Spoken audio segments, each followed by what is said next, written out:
Hello and welcome to today's broadcast of IHSAA football on Hamilton County TV, presented by Logan Street Signs and Banners, celebrating over 29 years in the business. I want to thank all of our sponsors here tonight: Noblesville Trophies, Gaylor Electric, Chuck Goodrich, President and CEO, Van Osdon Farrar, we are Business Technology Simplified, Church Hiddle and Antrim, Jamie Carmesino, Carpenter Realtor, Mark Harabrandt for County Commissioner, the Hamilton County Reporter, and Deep Blue Computers. Hello, everybody, and welcome to Westfield, Indiana, as the Westfield Shamrocks take on the Avon Orioles. My name is Jack Russell, and alongside me is Perry Williams. How are you doing, Perry? Great to be here.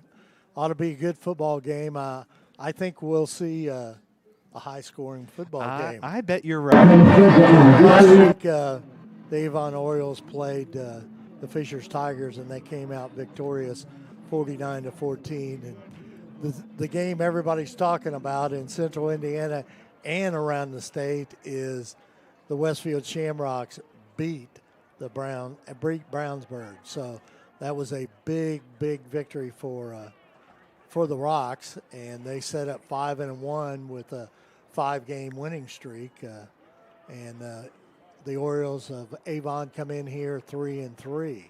But Jack, in the past, which, you know, each year it's different. You got different players and things like that. But the success factor of Westfield beating Avon in the last 10 years, since Jake Gilbert's been here and Mark Bliss has been at Avon, the Rocks have only won 2 games in 2016 and 2013. But, you know, those kind of statistics are just things that people like you and I can sit and talk to about the press box, because it absolutely means nothing. And I think we're going to see an outstanding quarterback for Avon in Henry Hessen. Hessen has already thrown for 1,493 yards. And last week he had a big week at Fishers. And then the young junior, who this is his first year to quarterback the Rocks, Maximus Webster, won the starting spot over senior Nick Talley at the beginning of the season after 2 games. And Webster is getting better and better every week, Jack. And last week against one of the biggest games, and, you know, Coach Gilbert said in our interview, he said that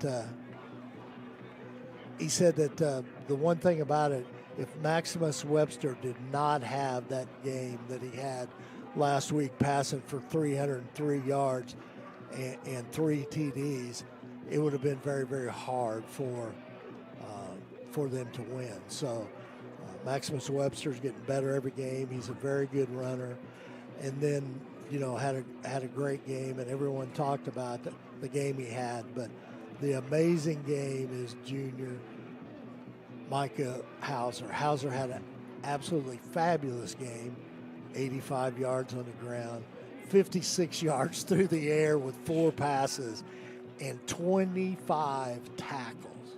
Wow. 25 tackles, Jack. And the one thing Coach Gilbert said in all the years that he's coached high school football, he's never had a kid have 25 tackles in a ball game. So he kind of goes both ways. And the interesting thing, last week when we had our interview, Coach Gilbert said that he was moving Carson Voris was going to play some on offense. He's the Rocks free safety, and he could play either side, but he hadn't played it for a while. So Monday he had his first practice before the Brownsburg game on the offensive side of the ball, and lo and behold, who scores in overtime, the 2-point conversion, okay? Yep. Is Boris. So, you know, that was a big game. And one of the things, and I had Coach Gilbert talk about it, one of the great things about that, when Boris was interviewed after the game, he goes, you know, I won this for my brothers, the Westfield football team. And it was the same thing Heiser. So Coach and I talked a little bit about that. It you know, this is a family. I mean, and Jake and the coaching staff's very close to it. Looks like we're getting ready for kickoff here. All right, so Westfield will kick off here tonight. But like Perry said, this is going to be I believe, a high-scoring game here. I think we're going to see some offenses that are very, very much so ready to go. So here we go. Friday night football here, ladies and gentlemen. Underway. Here we go to return from the 5-yard line. Looking, still got space to move. Up, all the way down to about the 32-yard line, and that's where the Avon Orioles will take over. That looked like it was McCray on the carry there. He's the normal running back for the Orioles, so he made the return there. One of the things, Jack, one of the interesting statistics is we always talk about, how important it is for Westfield to get the good start on offense. But this Avon team's the same way. They scored 10 points in the first and 15 in the second, averaging this season, and the Rocks 12.8 in the first and 8 in the second quarter. So it's kind of interesting that both these teams like to get out to good starts. So we'll see what happens here. All right, so here we go. 5 wide to start off their first possession. Looks to throw over the middle of the field. Got him. Still on his feet.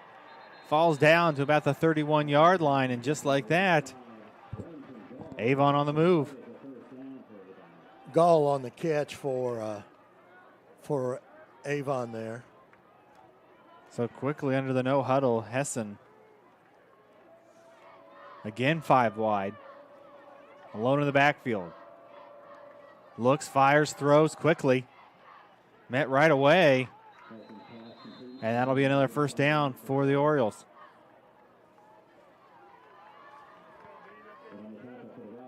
Hessen likes to throw the football, Jack. He'll sling it. There's a reason why he has over 1,500 yards now. So again 5 wide. And here we go. Looks going to keep it himself. Plenty of room to run. Good gain of about 8 on the play, 7 or 8, and that's going to bring up second down. So just like that, the first minute of the ball game, here, there in the red zone. 2nd and 3, ball on the 12-yard line. Hessen has carried the ball 50 times this year for 162 yards. Motion, looks, hands the ball off. Met right away. Shamrocks bring him back all the way to the 15-yard line. Loss of 3 on the play. Joe Hall on the carry there. He came from one of those wideouts there, Jack. Hall's only a junior. He has 18 catches, 417 yards in the air. Still in the no huddle. Quickly to the line, 3 on the far side, 2 on the near side. They're going to slow it down here for a 3rd down and 6. That front 3 is going to have a real challenge tonight. Number 54 out there, Blake Fisher. He's a Notre Dame commit and also got invited to the All-American Bowl this week. So quick throw to the near side. That's going to put him just short, which will bring up 4th and 2. McCray on the catch there. Let's see what they do here. As of now, they got the kicking team out on the field. And if they can get away with just 3 points away that Avon started out, but it's going to be a shootout. It's not going to be a 3-0 ball game. I assure you that. Here we go. Down, sets, up, and right through the middle, which puts 3 points on the board for the Orioles. So with 9:23 left to go here in the first quarter, the Orioles draw first blood on a field goal and lead 3-0. Let's thank one of our sponsors, Logan Street Signs and Banners. Celebrating over 29 years, Logan Street Signs and Banners, specializing in last-minute signage and banners, serving Noblesville and Hamilton County since 1992. You can contact them at 317-773-7200 or check them out on their website, loganstreetsigns.com. Noblesville Trophies offers a large range of products, including sports trophies and corporate awards. Noblesville Trophies provides you with that same-day service for those last-minute decisions. Contact them at 317-773-7391 or on their website, noblesvilletrophies.com. So after the 3 points, we'll see what Westfield can do here.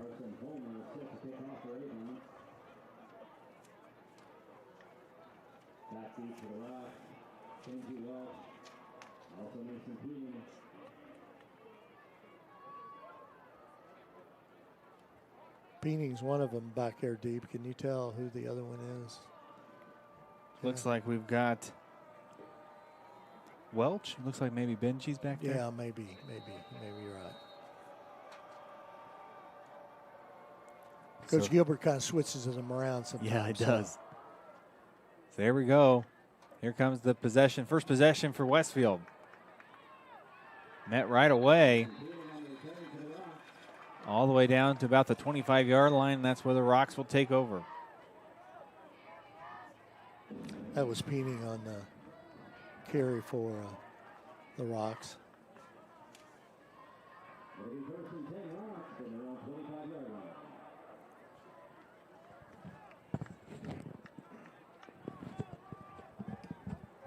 Three 3-0 ball game here. Just a quick highlight. Zionsville and Brownsburg are playing tonight. Currently, Zionsville up 7-0. Wow. Very early, though. Yeah.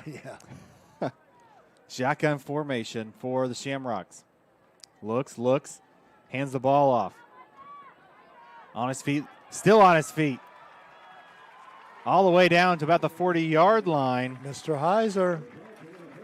Great job by Hauser. That's a quick Shamrocks first down.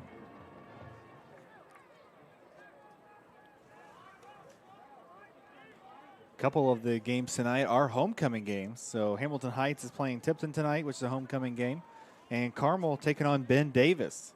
That's always an interesting game at Hamilton Heights and Tipton because, to be quite honest, they don't like each other, Jack. I mean, it just flat out, they don't. That's true. So the Shamrocks, Hauser, another great running play. Going to bring up second down.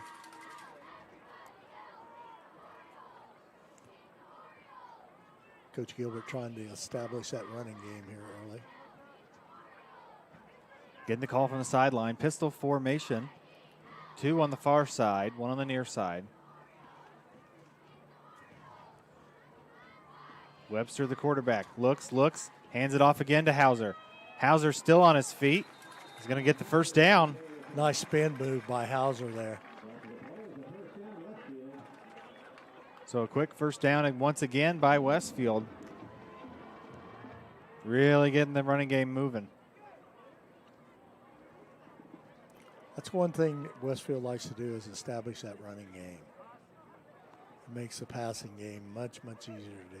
Webster keeps it himself, met right away by the Orioles. It'll be a loss of one on the play, which will bring up 2nd and 11. Clayton Peters at tackle. He's a senior, 5'10", 210. He leads the team in tackles, I believe. Yes, he does, with 62.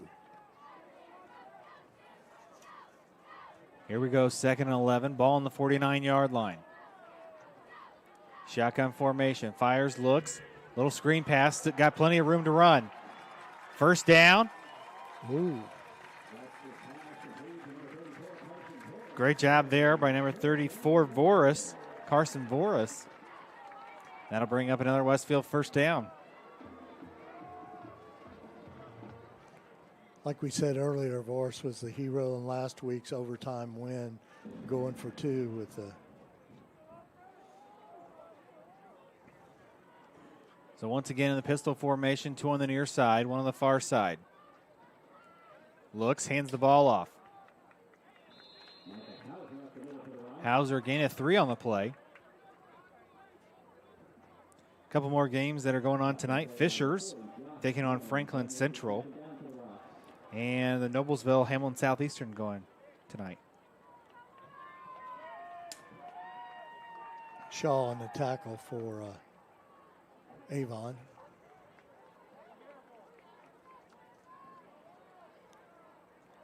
So here come the Shamrocks on 2nd down. 2nd and 7, ball on the 34-yard line.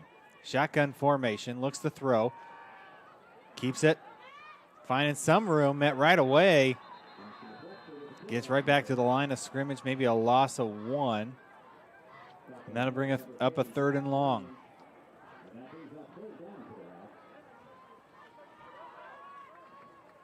Webster's carried the ball 65 times this year for 350 yards and 5.4 yards per carry. Webster alone in the backfield. Looks like they may be calling a timeout here. So it's timeout Westfield. How about thanking one of our sponsors, Gaylord Electric, the highest performing national contract of excellence since 1984. Gaylord Electric's success continues to be built upon a cornerstone of reliable resources, reliable outcomes, and just reliable. Insights fueled by the genuine care for people. Gaylord, along with Chuck Goodrich, President and CEO, are proud sponsors of Hamilton County Television Sports. Just another quick scoring update since we've got some time here. Carmel put 7 points on the board over Ben Davis, still in the first quarter. Carmel is starting to hit their stride as usual. You know, the one thing about it, and we know this, Coach Ebert sometimes starts out a little bit slow at Carmel, but, man, when it comes tournament time, he's got them ready. Yeah. So, and Coach, old Noblesville coach, Jason Simmons coaches the Ben Davis Giants. 5 wide for this 3rd down and 7.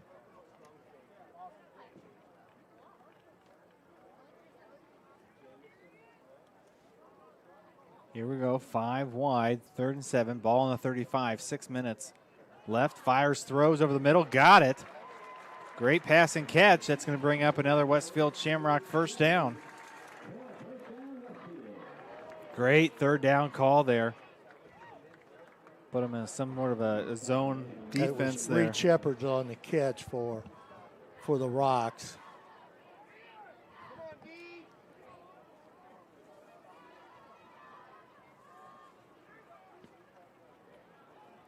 Quick pass. Quick pass. Oh, he's got Shepard's it. again. Boom, just like that. It's a touchdown for the Westfield Shamrocks. First touchdown of the ball game. Reed Shepard's is a senior, 6'2", 190 pounds. Here's the replay. Far side, throws it over. He just splits the two defenders there. And right there, walks in.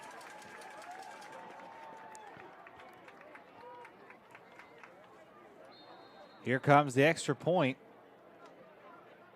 Sullivan's the kicker for the Rocks.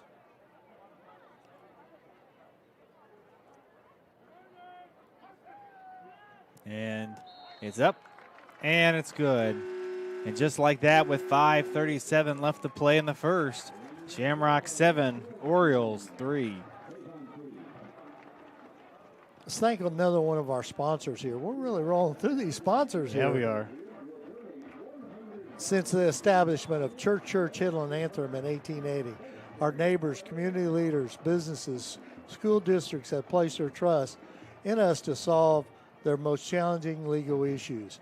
We have a rich history of helping our clients when they need it the most. Give us a call at 317-773-2190 or simply visit the website cchalaw.com.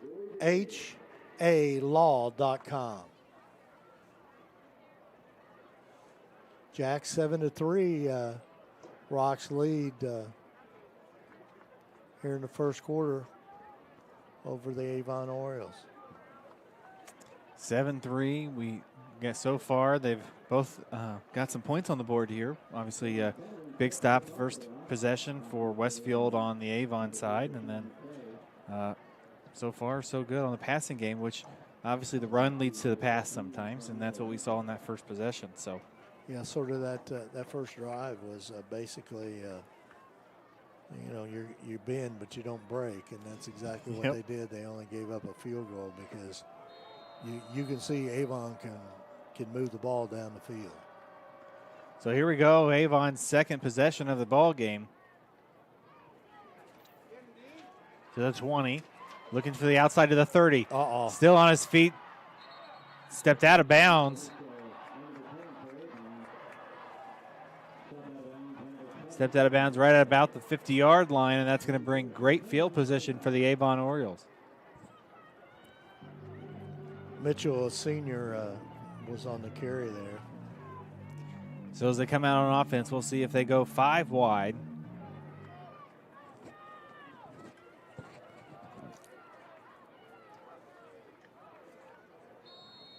So the Shamrocks set up on defense, 1 on the far side. It looks like we've got 3 on the near side. Shotgun formation.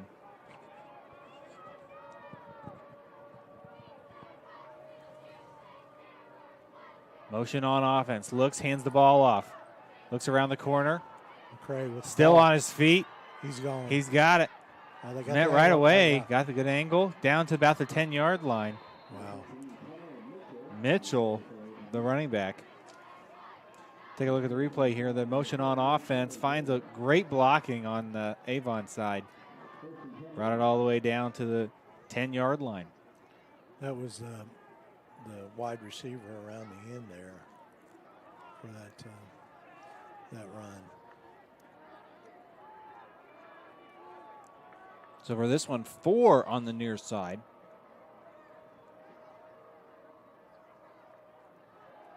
Looks, fires a lob pass. Incomplete.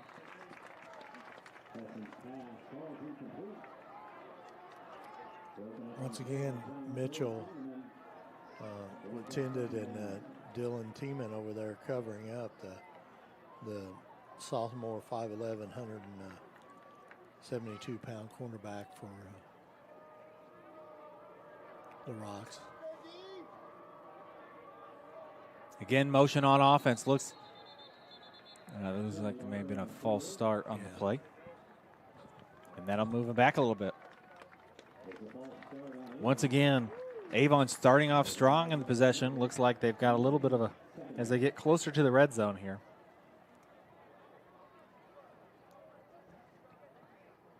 So that'll push him back.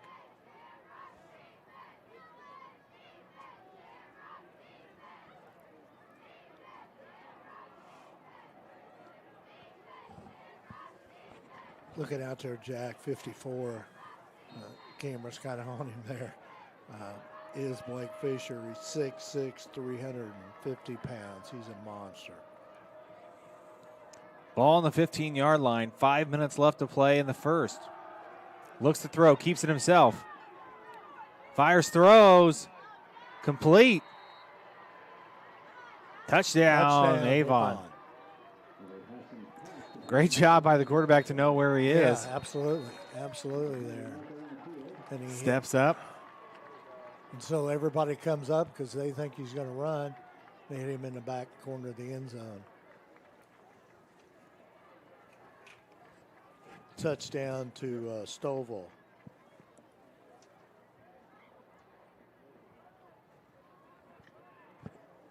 There is a flag on the play. Oh.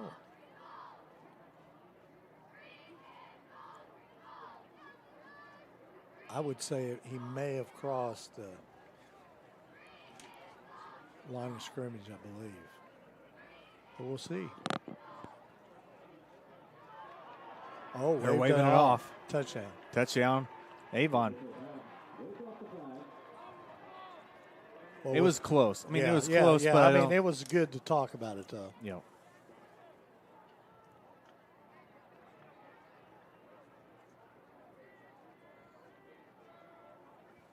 So it's 9-7. The Orioles with the extra point coming here now.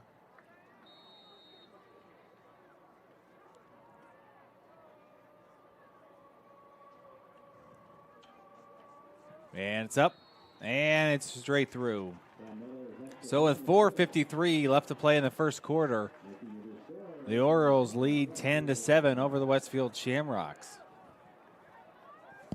Yeah, let's look at that touchdown one more time here. We got a few seconds here. Jack, and let's kind of watch that. So in the shotgun, we've got he steps up there. Right there, the 15-yard line is the spot. I don't. It's close. Yeah. But again, It's they still don't a have touchdown. It's still a touchdown, and they don't have the technology that Yeah. we have. Yeah, absolutely. Thanks to Hamilton County Television for the great opportunity to get up close, and Oh, yeah. that's how you do it. Jack, I'd have to brag about these 10-inch monitors we got in here right now. High def. We Will's always thinking he got us a little stand here that hooks on the window and a little suction cup on it. So yep. we're living large, man. Yeah, it's a little different from our days, even just a few years ago. Oh, absolutely, absolutely. Don't forget now, in case you want to check some other games on HCTV 1, Brad Silbert and Craig Atkins are at Noblesville as Noblesville plays Hamilton Southeastern. Both teams won last week. And here comes the return for the Shamrocks. At around about the 25-yard line. Mason Penning on the carry here. So we'll see what the Rocks are going to do here. 10-7 here. We'll see if they can continue to move the ball down the field. Last time the running game significantly helped the passing game. Absolutely. So out comes Webster to start up the offense. They'll start out pistol formation, 4 wide. Looks, keeps it himself. Still on his feet. Oh, goodness. All the way down to around the 45-yard line. Great job by Webster. But you think about it, Webster's 6'2", 225. He's a load to bring down. Yes, he is.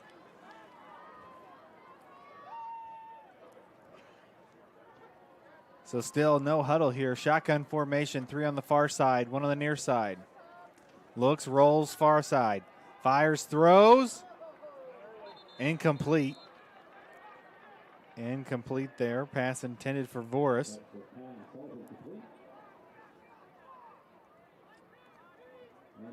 Adding number 23 for Avon on the coverage over there.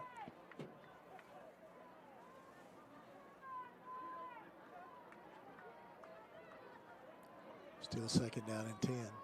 We're still in the first quarter, 4:27 left to go. Hands the ball off. Hauser, a good gain on the play, gain of about 3. And there wasn't much there. And, he's a very, very powerful runner, Micah Hauser, at 5'11", 180 pounds. It's pretty hard to get him to to negative yardage on a play. Yeah, he's typically going to roll forward for about 2 or 3 yards. And he's got great spin moves either way when he runs with the ball. So here we go, shotgun formation, 4 wide again. Looks to throw, fires and throws.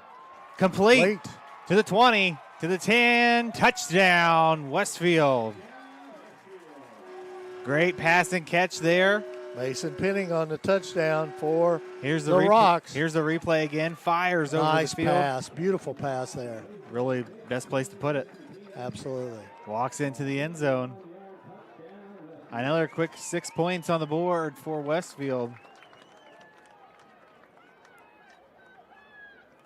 Well, we still got 3 minutes and 43 seconds, and we got 13-10 score. Hopefully 14 here, I think the Rocks would like.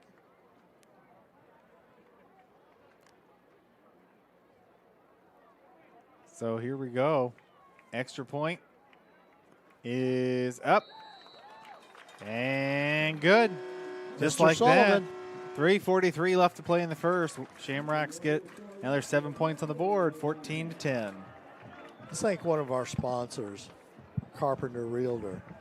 If you're planning to make a move, why not call a realtor with hometown experience?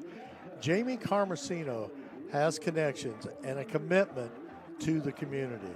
She raised 3 Noblesville athletes and is ready to help you with your real estate needs. Looking for a realtor? Call Carmo 317-490-3735. Well, Jack, we said it at the beginning of this game that it was not going to be a defensive battle, and it's proven so far in the first quarter. We've already scored 24 points, and nobody's stopping each other.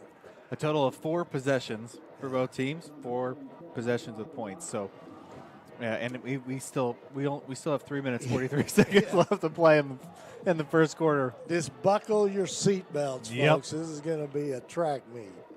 Well, and it's going to be interesting because if that is the case, that first stop for Westfield could be huge. So here we go. Westfield to kick off.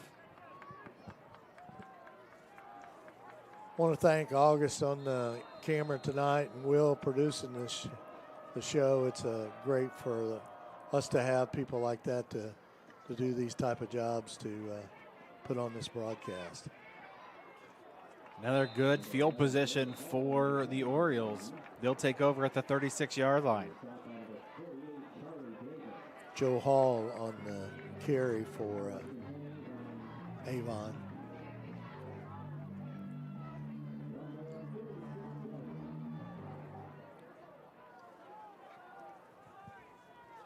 Again, Avon, last possession, very quick down the field.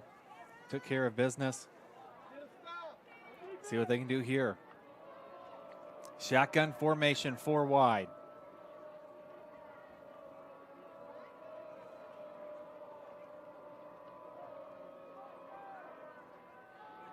Motion keeps it himself.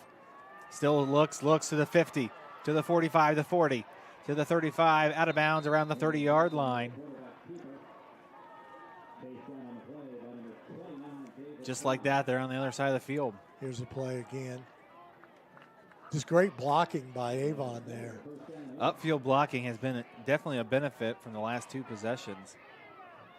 And just like that, they find themselves at the 33-yard line.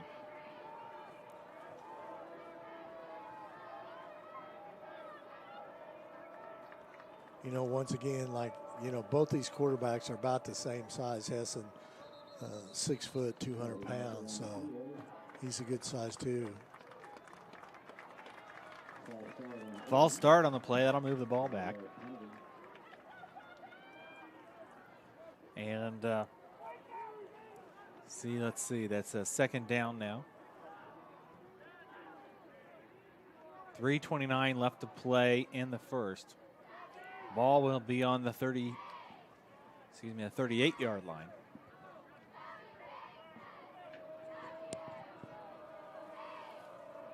So 4 wide for the Orioles. Shotgun formation.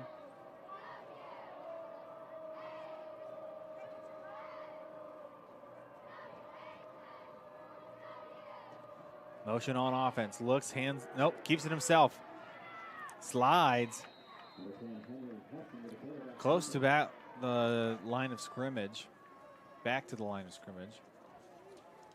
So that'll bring up second down. Carson Vore is on the tackle for Westfield. As you can see, him and Hauser both are going both ways. Those super athletes. Here comes second down. Shamrock showing blitz. Almost there.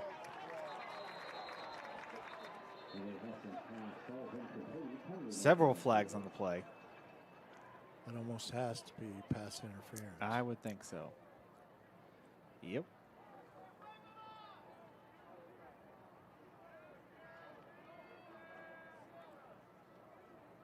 So pass interference on the play.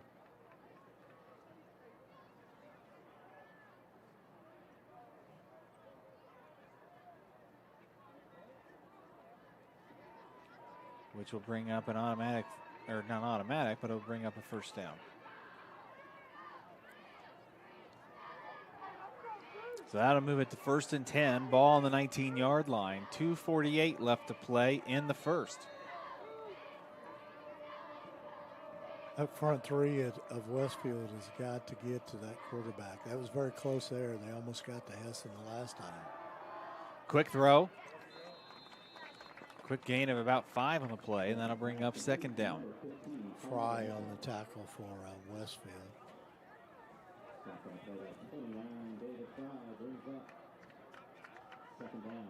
Second and 7, ball on the 16-yard line.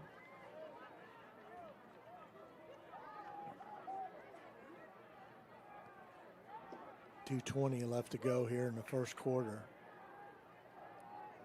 Looks like Hessen will be on the lone in the backfield, 4 wide. 5 wide, excuse me. Motion on offense. Looks, keeps it himself again. Looking for the first down, he's got it. So far, that play's worked both ways pretty well. They've done a good job of the 5 wide is really spreading out the Shamrocks. And then when that guy goes in motion there, and he gets that fake, and then Hessen pulls it out. And typically, if one of your linebackers is going to follow, the motion, I think that leaves Hessen open to kind of do what he wants to do. Absolutely. First and 10 here. So here we go. Ball on the 8-yard line. 1:45 left to play in the first.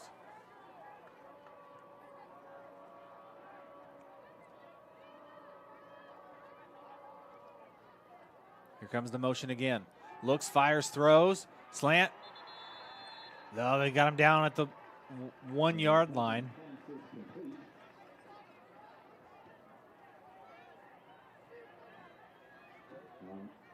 So it's going to be second and inches at this point.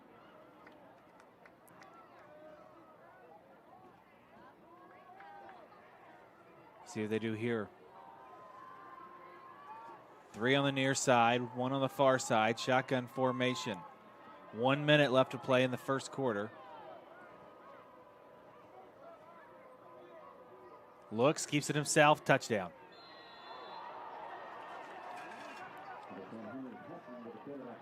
Touchdown, Orioles. Take a look at the replay here. Got a fullback in there blocking for him right beside him, and a good block, pushed it on through. I don't know, it would have been pretty close if the Rocks could have recovered that ball, but it went out of the end zone. So the Orioles put points on the board here. And they now lead 16-14 with 53.7 seconds left to go. Up and good. And now it's 17-14. So 53 seconds left to play in the first quarter. Orioles lead 17-14. Mark Hairbrand, as a Hamilton County Commissioner, Mark Hairbrand has always focused on listening to the community and continuing to lead Hamilton County into even more success. Mark Hairbrand is passionate about schools, education, public safety, and finding cost-saving solutions for complex challenges, and truly having open dialogue with the residents. Remember, Mark will be on the November 3rd ballot running for a re-election of Hamilton County Commissioners, so please vote for Mark Hairbrand. Jack, you being a town council member up at Cicero, Mark Hairbrand's pretty easy to get to talk to. The best thing about Mark is he's everywhere. Yeah, it's a simple. It's very easy to find him. But no, he has done a lot of great things across the county, but really in the northern part of the county, he's been really influential. Really helped with Sheridan and some of their drainage pieces that they've had, and really kind of all over the place with Hamilton County. But northern part of the county, he does a great job. Still on his feet. Mason Peening on the run there. So eventually this first quarter is going to end. Yeah. Believe it or not, folks, there is an end. So 48 seconds left in the first quarter. Out will come the Rocks. First quarter, Hamilton Heights 7, Tipton nothing. Carmel's up 14-3 over Ben Davis in the second quarter.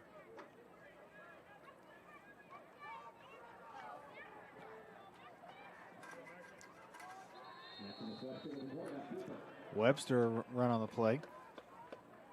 Webster does a really good job watching his blockers and picking his spot there. You know, that's a perfect example of it. Real quick as well, Fisher's Franklin Central tied at 7, and Hamilton Southeastern leading Noblesville 10-0.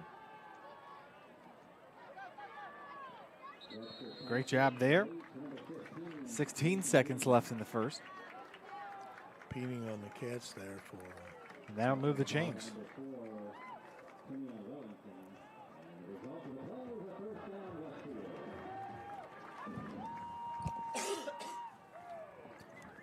So here we go, 1st and 10 for the Shamrocks. Ball on the 36-yard line. Shotgun formation. 3 on the far side. Looks to throw. Fires, throws over the middle. Got him to the 30, 20, 10. Touchdown again from the Shamrocks. Great job there. Shepard's on the touchdown for the Rocks here. Here's the play. Here's the replay again. Right in the middle of the field. Knew exactly where he was going. Off to the races. Well, how about that? First quarter still has 7 seconds left. Yeah, and it's 20-17.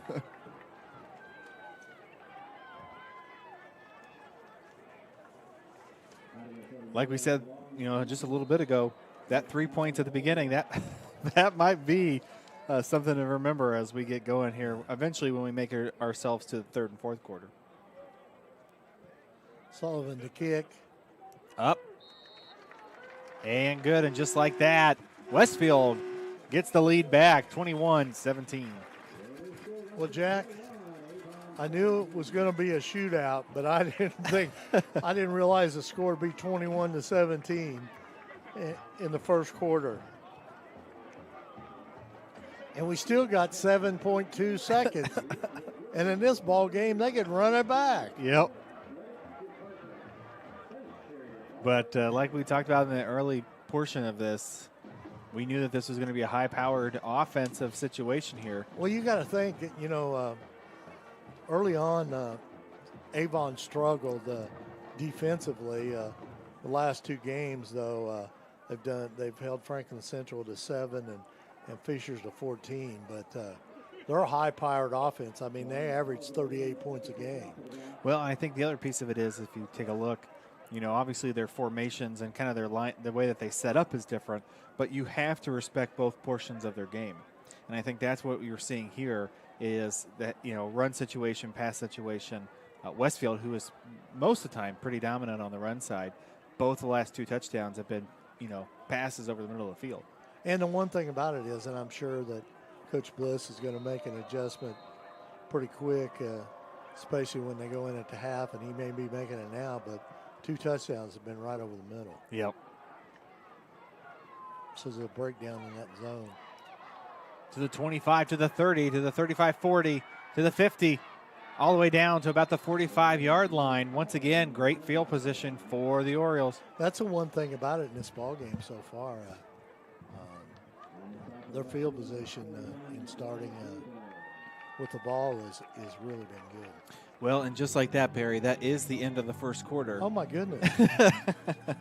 And the Westfield Shamrocks lead 21-17. But, for those at home, some touchdowns, that's not a bad thing to watch. No. I mean, I really believe that the fans are getting their money's worth there. And, man, those poor chain gang guys, they've been hustling up and down that field now. You got a hats off to them tonight. Well, they better have their Fitbit on. Yeah. They'll get some good steps in here tonight. Wow, what a football game it is here. So, again, thank you all for joining us here tonight. Some of the games that are going on today, this evening, Ben Davis Carmel, Fishers Franklin Central, homecoming obviously for Carmel, but homecoming for Hamilton Heights against Tipton here tonight. Brownsburg taking on Zionsville. So a lot of good games going on around the really Hamilton County area tonight. Let's thank one more of our sponsors. Van Alsterdam Farrar is a proud sponsor of Hamilton County Television. Van Alsterdam Farrar is a 106-year-old Indiana company specializing in information, communication, print, and business processes. We are business technology simplified. Got a lot of great sponsors this year, Jack, and we both know that if we couldn't do this if we didn't have great sponsors, and we wouldn't have 10-inch screens and all these cameras and all these little perks we have up here, and we appreciate the job Will and August are doing tonight, producing and being on the camera. All right, so here we go. Second quarter. They put another 12 minutes up on the board. 4 on the far side, 1 on the near side. Looks to throw, fires quick throw over to the far side. To the 40-yard line, still looking for room. Met once got to about the 37-yard line. Met right away. That certainly looked like a pushing a back over there. So ball on the 37, second down, 1 to go. Orioles set up on offense. But I guess that's why we're up here. And they do give us a headset, though. That's nice. That's right. So 3 on the near side, 1 on the far side. Shotgun formation. Looks, hands the ball off, hands it over again. Flea flicker. Wow. Got him. Wide open. All the way down to the 10-yard line. Wow. They're pulling out all the stops here, and we're only in the second quarter. Here's what the a play. Replay. Great protection by that offensive line.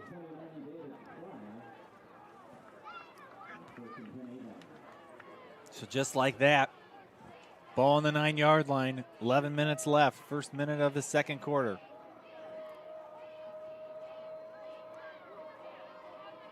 Shotgun looks, hands the ball off to the far side, still up. Nice job. Woo. McRae on the carry. Nice job by Williams.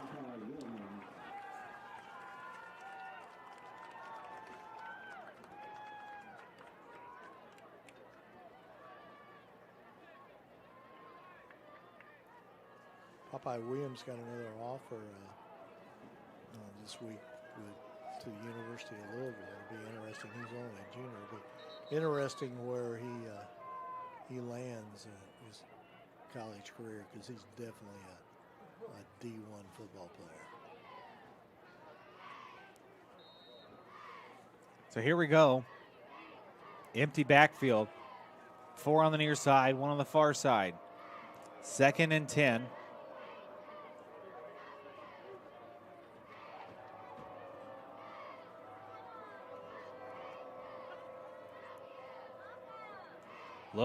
Looks, scrambles to the far side, looking for an end zone. Got it. Touchdown, Orioles. When they allow the quarterback to scramble, so we take a look at the replay, empty backfield again. Looks, rolls to the outside, finds an option. Touchdown. Giving him some space there, the quarterback some space. Allows him to kind of pick and choose. Absolutely, and that's one of the adjustments that the Rocks defense is going to have to make. They're giving Hessen way too much time. So here comes the extra point. Up and good, and just like that, 9:53 left to play in the second. Avon leads 24-21.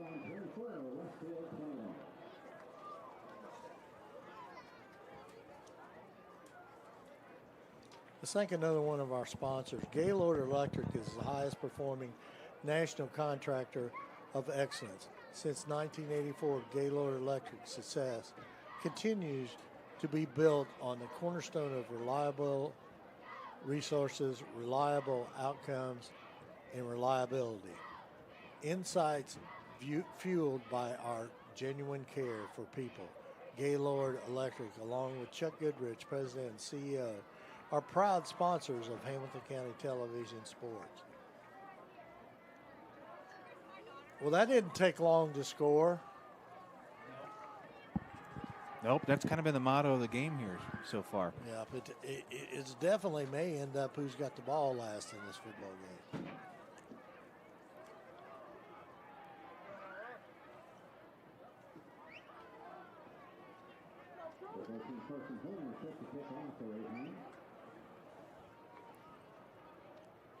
So here we go, Avon to kick back Looks to the Shamrocks. Looks like Peening and Welch are back deep for the Rocks. So far, they've kicked every time to Peening, haven't they? Yes. Ball down.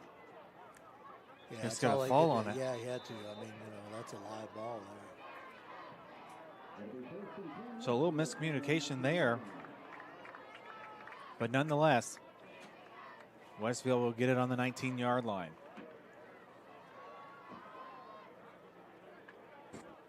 Our score is 24-21 with 9:52 to go here in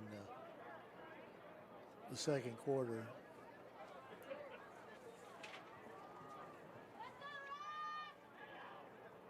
So here we go, pistol formation again, 4 wide. Jack, the one thing about it, the punter has not had to warm up on either side.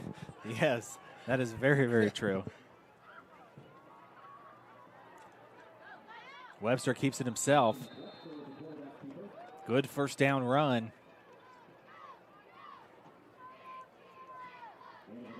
That'll bring up 2nd and 5. Nice tackle by Jones there, open field tackle. That was, because if he missed him, yeah, it was a big gain. So 2nd and 5, ball on the 24-yard line. Approaching under 9 minutes, 20 seconds left to play in the second. And here come the Shamrocks. 4 wide, shotgun formation. Looks, hands the ball off. Met right away, only gain of about a yard for Hauser. And that'll bring up in a very, very important 3rd down.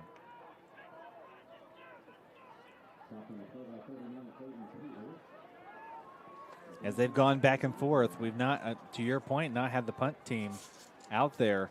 But there's a good chance right now. 3rd and 4. Each possession is going to count here.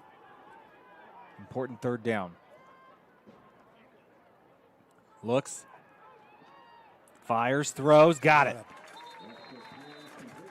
Big first down, or excuse me, big 3rd down. They respond. I'll tell you what, there's no doubt why Mr. Peening is one of the top receivers in Central Indiana or in the state to be. And the nice part is when you've got a quarterback and a wide receiver that can communicate so well, because that's not an easy pass to throw. And you have to have a lot of faith in your quarterback. Nice fake there. Good first down play. That'll bring up a 2nd down and 2.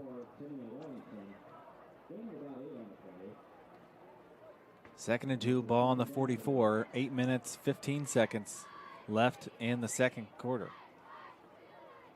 That's the one thing Mr. Webster does a very good job at is running the ball. In fact, Hauser and Webster, the 2 top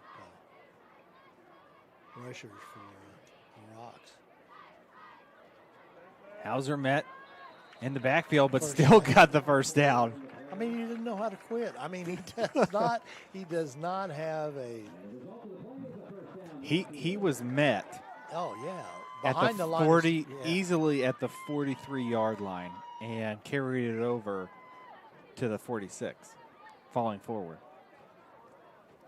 I mean, you just can't. Sometimes you just can't coach stuff like that. You know? No, you can't. I mean, he's a very talented athlete.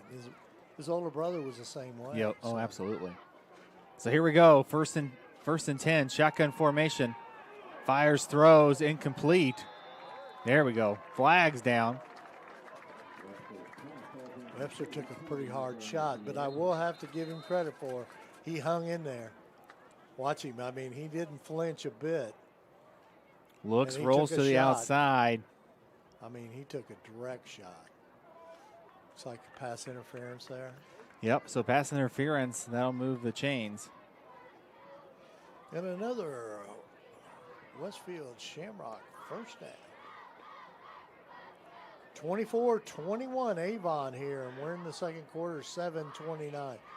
In the second quarter, fans, the score's 24-21. Well, and not only is it the second quarter, but it's been 5 minutes. Yeah. Less than 5 minutes. Right. So here we go. 7:29 left to play in the second. 1st and 10. Ball on the 39-yard line. Shotgun formation. Looks. Keeps it himself again. Met right away. Webster a little slower to get up over the last 2 plays. Joey Sheets, number 44 for Avon in the tackle.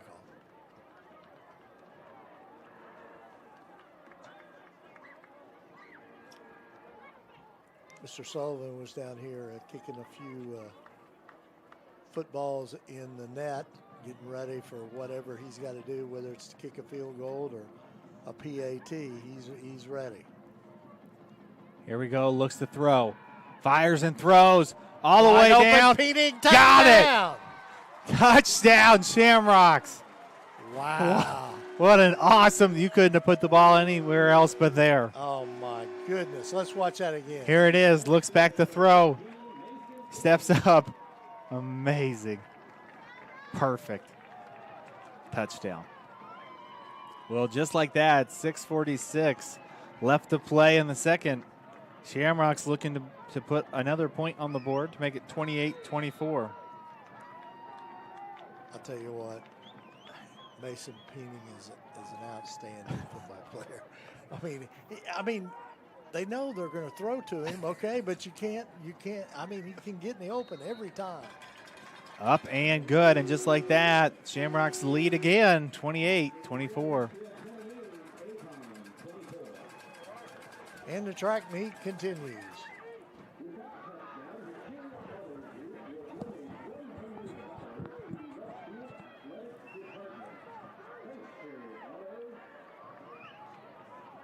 All right, let's thank another one of our sponsors. Noblesville Trophies offers a large range of products, including sports trophies and corporate awards. Noblesville Trophies provides you with that same-day service for those last-minute decisions. Contact them at 317-773-7391. What about Logan Street Signs? Celebrating over 29 years, Logan Street Signs and Banners specialize in that last-minute signage and banners, serving Noblesville and Hamilton County since 1992. You can contact them at 317-773-7200 or check them out on the website, loganstreetsigns.com. Jack, 6:46 left to go here before the half, and the score's 28-24. Well, doesn't it feel good when you say something before the game and it's true when the game happens? Yeah, absolutely. We can't go wrong now. No. 'Cause, you know, At this point, you were right. Coach Gilbert's comment, if this continues after the ball game, say, we can't stop them, but they can't stop us either. Another short kick here. To the 25, looking, met right away. Down at the 25-yard line, and what feels like a first time in a while now, the Orioles will not start their possession at about the 40-yard line. So we'll see what they can do here. My guess is that they can probably still do some stuff. Absolutely.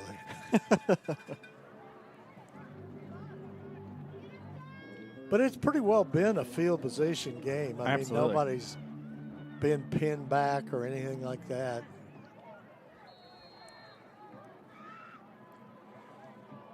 So here we go. Shotgun formation, 4 wide.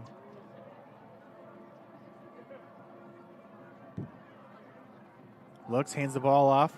Met right away. Nothing there. Williams. Popeye smelled that out, man. You know, that's the one thing about Popeye Williams is You know, and that's why so many D1 schools are looking at him. He is so quick across that line. He looked like quick. I was going to say, it looked like he could actually have gotten the handoff. Yeah, it was very close. So here we go, 5 wide. And that's a good line. I mean, Oh, yeah. Avon, 3 out of the 5 are returning, which includes also Mr. Fisher. Fire steps up, throws complete. It's going to be close. Got about a yard short. Mitchell on the catch for Avon. So here we go. But what a good job Hessen did there scrambling, because he well, the last 2 times he scrambled, he's thrown a touchdown. Yeah, he's very elusive back there. But like I said, you know, he's 200 pounds, he's 6 foot tall, he's a strong kid. So this is an important 3rd down here. And because of that, they're going to call timeout. Absolutely wise move. You don't want to lose that momentum right now because you're not sure what you need to do. Since the establishment of Church, Hittle, and Anthem in 1880, our neighbors, community leaders, businesses, and school districts have placed their trust in us to solve their most challenging legal issues. We have a rich history in helping our clients when they need it the most. Give us a call at 317-773-2190. You know, the one thing about it is, too, our sponsors are really getting their money's worth tonight on reads because there's so much scoring going on in this ball game, and they truly deserve it. But, you know, sometimes we get to do in a game and we're kind of rushed to get through a couple times. Yeah. Well, we're going to be through 2 times in the first half. Yes, that's very true. Well, heck, we still got almost 6 minutes in the first half, and I'm almost through for the second time. But we appreciate them, so. Yep, no problem there. And I think it's just stuff like this. I mean, you know, you need to call a 3rd down and 1 timeout because if you don't get, I mean, it's all about the possessions here on out. Oh, this is how it's going to be. I think both coaches know that. It's going to be a shocker when somebody has to punt. I'm telling you that. We'll have to May not even be able to find the kid. Oh, met him right in the backfield. Shamrocks met him in the backfield.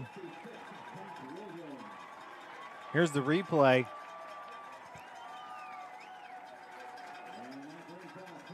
Great job. Good job there. By Williams. Another Williams on the line. That's right. Those are my cousins. So here we go. 4th and 3. The punting unit is out on the field for the first time tonight.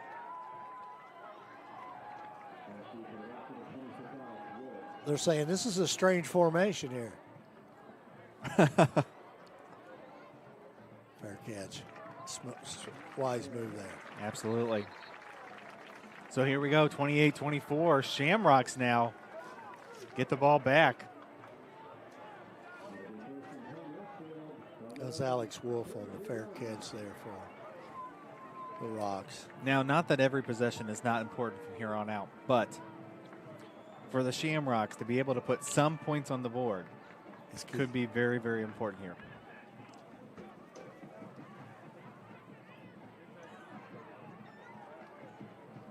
So here we go, pistol formation, 2 on the near side, 1 on the far side. Looks, hands the ball off. Met right away in the backfield. And no gain on the play for Hauser, and that'll bring up 2nd down.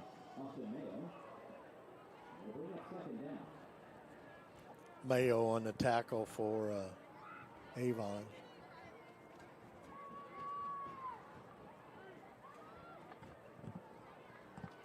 Good penetration by the Avon defense there. I mean, it's pretty amazing that Hauser got back to the line of scrimmage, really, because they were on big pursuit there.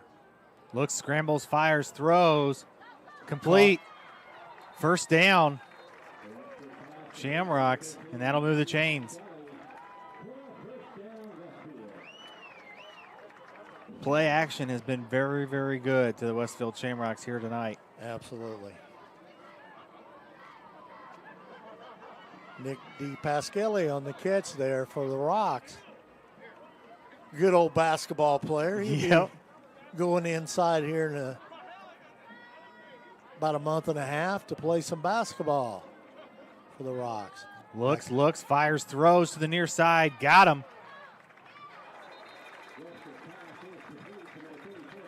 Great job there. Boris on the catch there for the Rocks. I tell you what, Maximum Webster gets better every game we see him. Yep. Here we go again, pistol formation. Hands the ball off to Hauser. Hauser still on his feet. Great job there, and that'll bring up a second down. As Coach Gilbert says sometimes, he goes, he runs angry. That's he is definitely a competitor. So here we go, 2nd and 3. Believe it or not, Perry, 3 minutes, 45 seconds left to play in the second. Ooh. Fires, throws. Oh, pass center. Somebody pushed off. May have been offensive. I don't know. 2 flags down. We'll see what we got here. That's an important flag here. It's on the defense. And that'll move the chains again.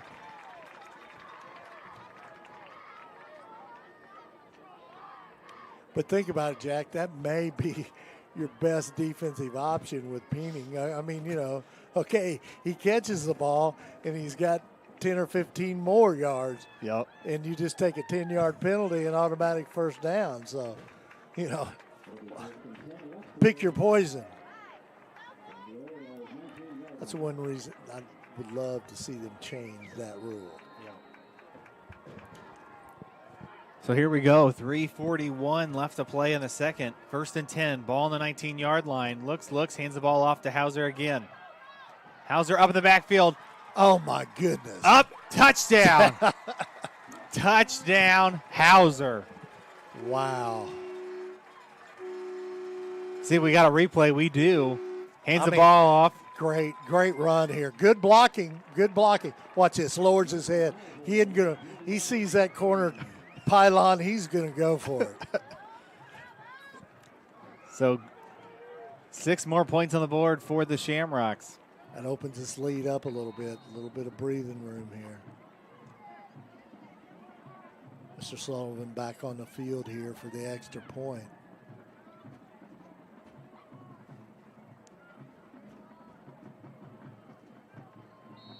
Up and good, and just like that, 3:32 left to play in the second.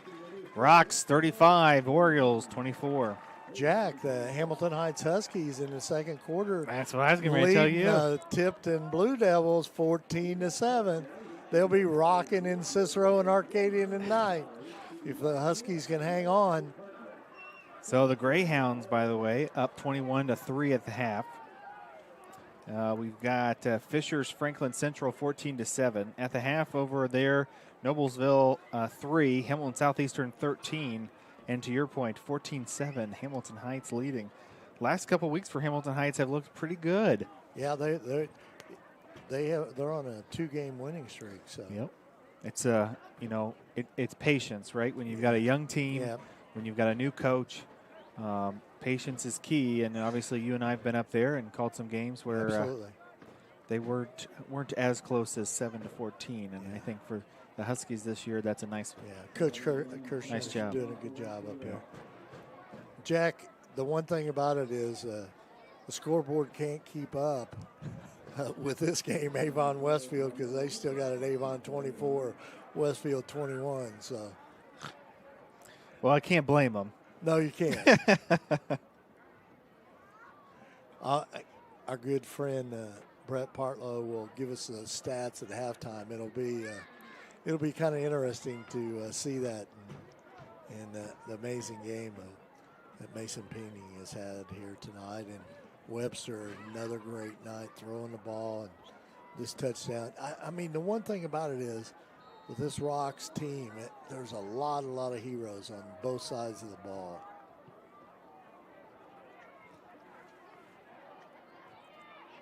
They are going to return it here all the way down to about the 30-yard line. I think they've changed their strategy a little bit. Instead of trying to kick it deep but not deep enough, because they're not getting quite as good a field position by the shorter kick, because they're 3:28 left to go here in the second quarter. Rocks up 35-24. So here we go. 3:28 left to play in the second. Empty backfield for the Orioles. 5 wide again. Motion on offense. Looks. And it's going to be a false start.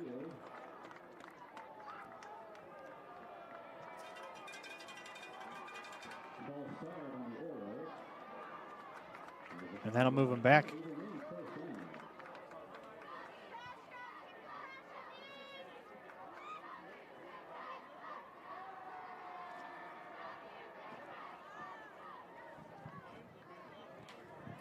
So after the penalty, it'll be 1st and 15, ball on the 26-yard line.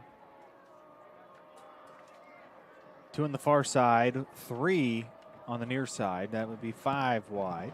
Motion on offense. Looks, fires, throws all the way down the end zone, all the way down to the 40. Oh, what a catch. Looks like they're going to call it complete. Take a look at the replay. There's the motion, looks, play action, fires it over the top. All right. Yep, he got 2 feet in. Well, he only needs 1, but just to be safe, he got 2. McRae on the catch for Avon there. So here we go. 3:21, 4 on the near side, 1 on the far side, empty backfield. Hessen looks. He's looks again. Still got time. Fires, throws, incomplete. The Rocks were lucky there because they had are all very that time lucky. in the world.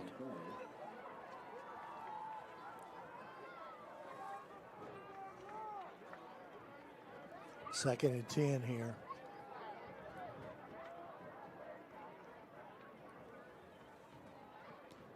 So here we go. 2nd and 10. Again, ball on the 38-yard line. 3:14. 5 wide, empty backfield for Hessen.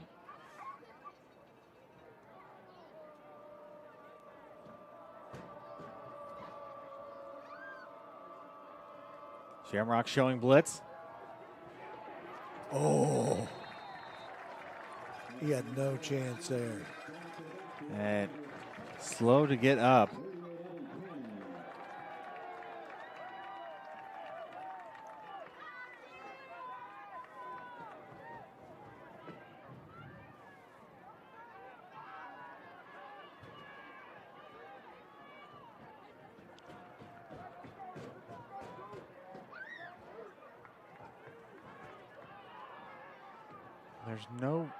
I do not see a flag down.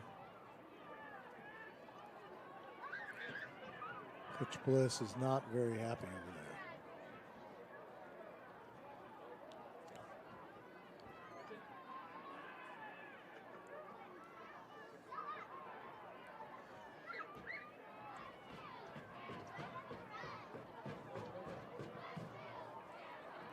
So a new quarterback in.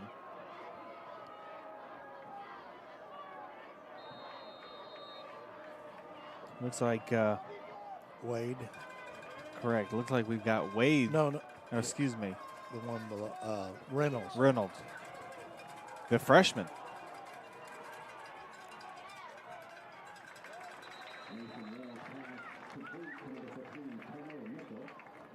So must have done something. Maybe he took his helmet or something like that. So he's right back in. Hessen is. Yeah, that's what it was.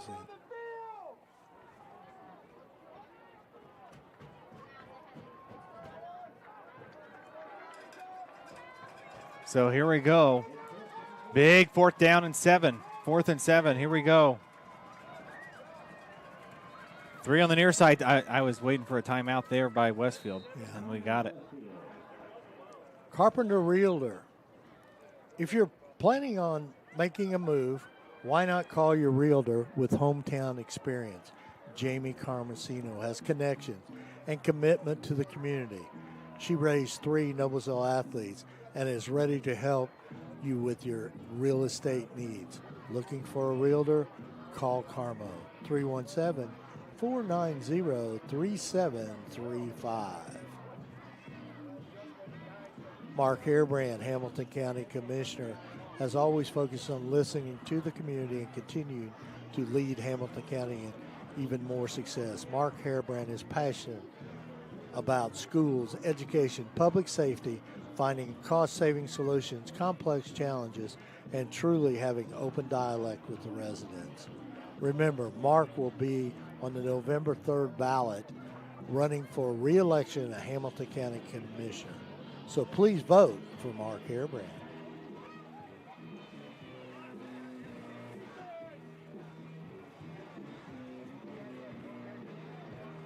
$2:50 left to go here in the second quarter. Big fourth down here.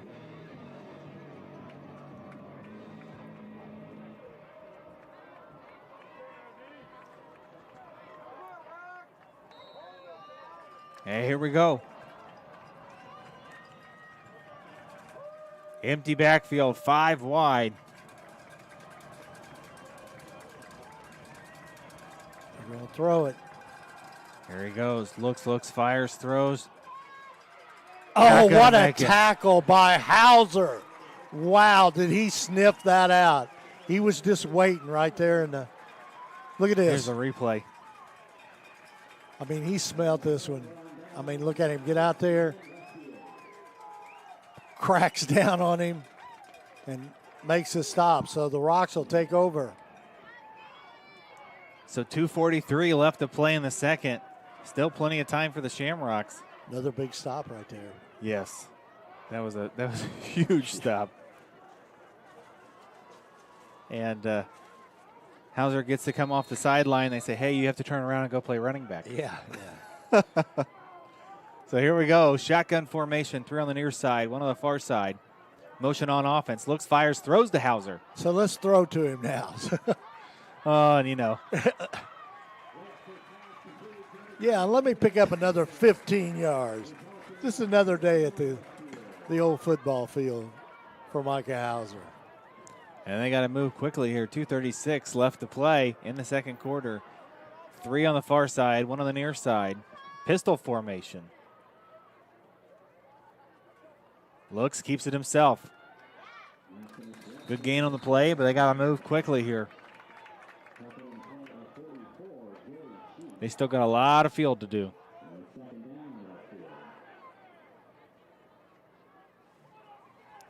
Getting a quick call from the sideline. But they got to get moving. Approaching 2 minutes left to play in the second. Looks, hands the ball off to Hauser. Hauser to the 40, to the 30. Still up to the 10. All the way down to about the 5-yard line. Looks like they'll spot it at the 6.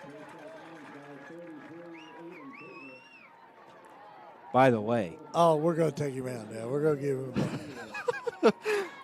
By the way, it seems like Micah's been playing since for the last 8 years, but he's only a junior. Yeah.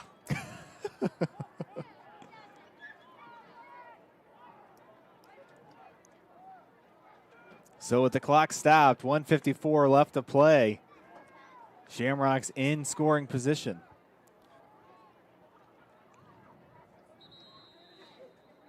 You think about how we started the season. It was a tough loss to Cathedral, then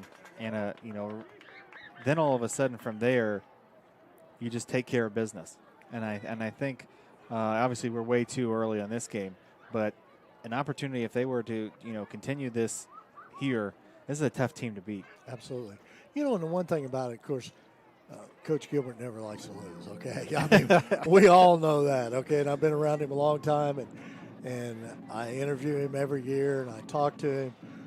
But in the back of my mind, I know they got beat by Cathedral, okay? And it was a tough blow. Everybody was talking about, could this be the year the Rocks could get down to Lucas Oil with Carmel going south instead of north and all those kind of things. and then they got thumped by Cathedral. But man, Cathedral's a good football team now, and so sometimes you have to be hit right in the face especially when you got a group of kids like he's got here at Westfield, because they didn't like that taste. They did not. That was not a good flavor for them. Well, and let's keep in mind, Cathedral went on to then beat Carmel and Penn. So. Yeah. So here we go. Three on the far side, empty backfield. Webster keeps it himself. Gain of a couple on the play. That'll bring up second and goal. Well, we're going to bring Hauser back out here. He got one play rest, so. But I would like to see him score that touchdown because he set it up. But this is a team, and they play for their brothers, and whoever gets that ball to do it's what they're going to do. Yeah, there's a flag on the play. It's like a false start.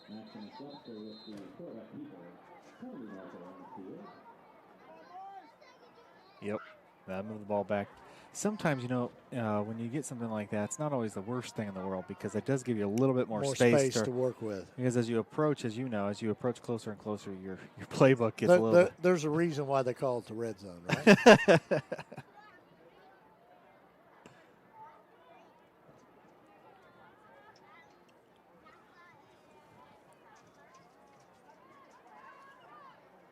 This is probably pretty good for both teams to catch a breath here a little bit on this flag, so this is not all bad. But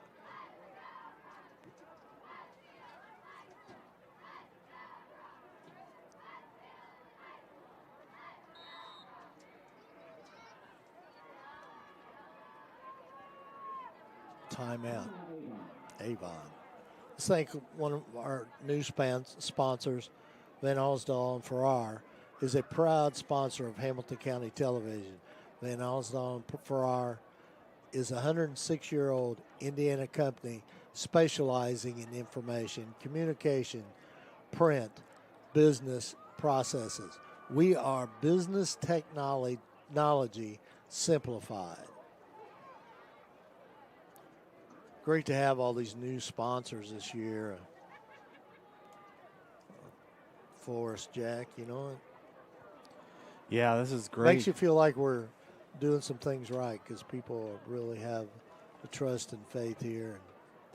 Well, as you know, and one of my favorite things when we do these on Friday nights and as we get into basketball and baseball and those things is be able to highlight some incredible student athletes. Absolutely. And I think that's one of our favorite things, I think, as we call Friday night games and then make our way into basketball. Absolutely. And we always try to stress that they are student athletes. They're students first, okay? And they happen to have athletic talent. It's just like coaches are teachers first. Mm-hmm. Shotgun looks, fires, throws, got him. Wide open. There it is. And that's a touchdown for Voris. See the replay here. Great play call. I mean, man, he couldn't have dropped this one, man. Great job. Looks, fires, throws in the corner of the end zone. Touchdown. But as you've seen across the middle there, Peening was cutting across there, and he was kind of open. But Voris was wide open out there.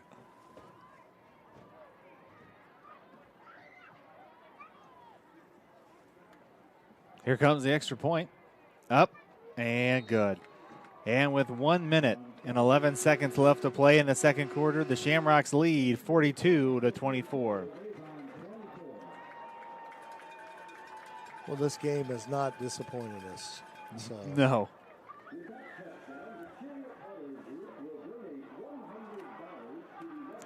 We've got 66 points total in the first half. It's a good first half. Yeah, not a bad first half. I tell you what, though, I know people like that 7-3, but not me, man. I like it when they run up and down the field. Well, as we said at the beginning, it was going to be somewhat of a game of possessions, right? And I think that's what we've seen. Yeah, I think we hit that one. Even if it's not the second half, we can always say, they put in some of their subs or, some of the things Yep.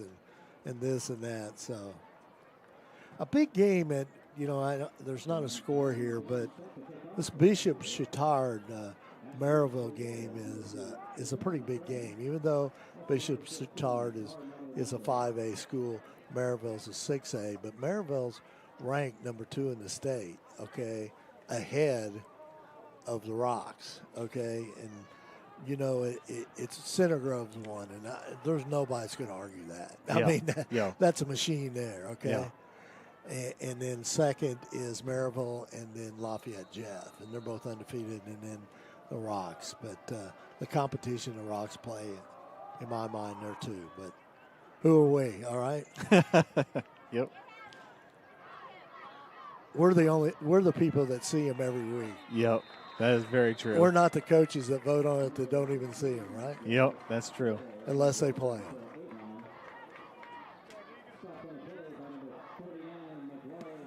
Well, and credit to Coach Gilbert. I mean, always has a team ready to go each and every year. It's such a great guy. I mean, he's just. There's a lot more that kids learn than football when they play for Coach Jay Gilbert. I can tell you that right now.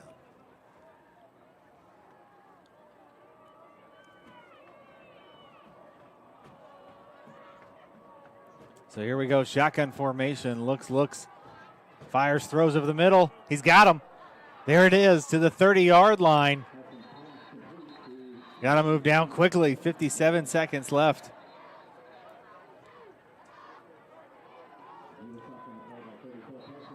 I would think that they might be calling a timeout here.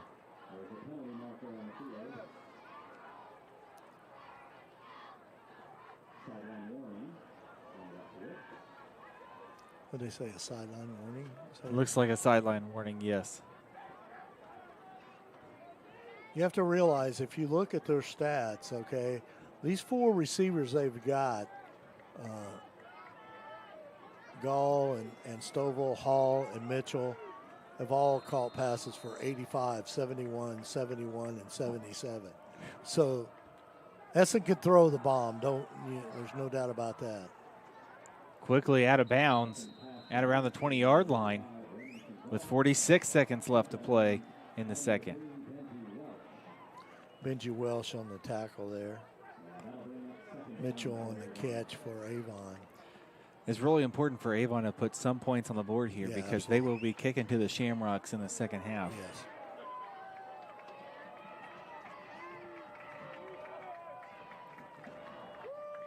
Three on the near side, one on the far side, shotgun formation. Ball on the 20-yard line. Looks, keeps it himself. Nothing there. They kind of sniffed that out pretty good there.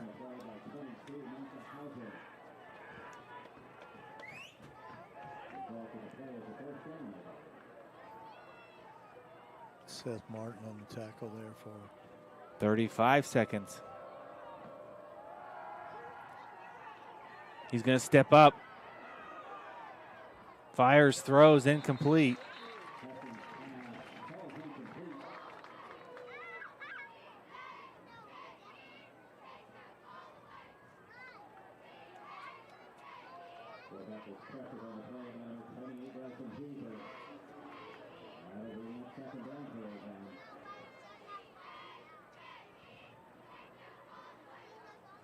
So 23 seconds left to play in the second quarter. 2nd and 10. Ball on the 17-yard line. That was really a big play by Hoover over there because Hessen had some daylight there, and he saw Hoover coming quickly, and he pulled up and threw that incomplete pass. So end zone, no. He's got good coverage here. Still good coverage. Plenty of time. Intercepted. And who's that interception by? Voris. Of course, man. I mean, I want to make sure everybody understands there are not 2 Vorises and 2 Hausers out there on the football fields because they are displaying an outstanding game, both sides of the ball. And if you're the Shamrocks, you're going to get out there, probably take a knee maybe, and go to the locker room and especially having the ball in the second half. And take oxygen because you've been running so much up and down the field. Yep. This is where conditioning pays off, right? That was a big stop right there. You know, I know Westfield did not want to have the Avon have a little bit of momentum there going in the locker room at the half, but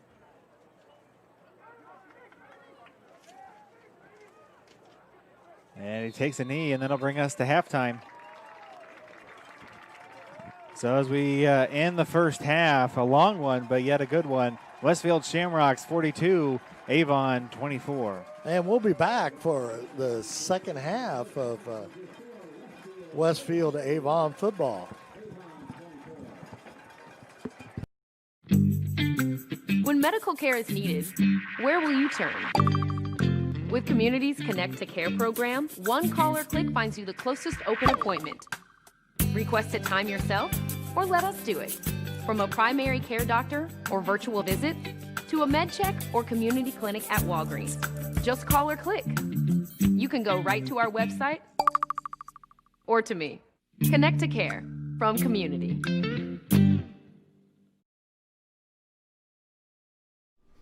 For the past several months, I've been my kids' everything. Their teacher. Library media specialist. Food service. Building maintenance. Nurse. PE teacher. But I'm about to get a well-deserved timeout. With my kids back in school, I can do what I do best, be a mom. But it's up to me and you to keep our kids in school. And to do that, we're going to have to show some class. That means checking their temperature in the morning. Anything above 100 degrees means our children need to stay home. We need to lead by example by wearing our masks and modeling good social distancing to our kids. We need to make sure our kids avoid crowds and large gatherings outside of school. That includes slumber parties, playdates, and family reunions. We need to schedule a test for anyone in our family who may be exhibiting signs of COVID. For kids, those symptoms will include fever, fatigue, and a change in taste and smell. And let's be sure to keep our kids home if they're waiting for COVID test results or just feel crummy. So join me in having some class by supporting our educators and keeping our kids in school.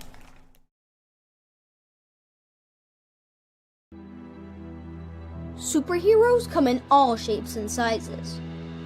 They don't always meet in an underground fortress. Sometimes they meet in places that appear to be very ordinary to most people. But inside, there are heroes in training. Some are smart, strong, or brave. Maybe they can build cities or heal people when they get hurt. But even superheroes need some help sometimes. With your support, we can change the world. Together, we are a force that can't be defeated. Support the club. Save the world. Support your local superheroes and donate now to the Boys and Girls Club of Noblesville at bgcni.org. Are you tired of watching your favorite IHSA broadcasts on your small mobile device? You can now watch them on your TV with new apps for Apple TV, Android TV, Amazon Fire, and Roku. Brought to you by the IHSAA and Blue Frame Technology. You know, when Margaret and I decided to sell the old estate here, we had only one choice in signage. Logan Street Signs and Banners. Conveniently not located on Logan Street anymore, but rather located on 10th Street on the south side of Noblesville. Well, we sold the old beauty, and we were able to buy this wonderful estate. And we had so much money left over, I was able to buy this beautiful 1968 Eldorado Cadillac for Margaret. Only 472,000 miles. Margaret loves it because it's got those big seats and that heavy-duty suspension to support her svelte frame.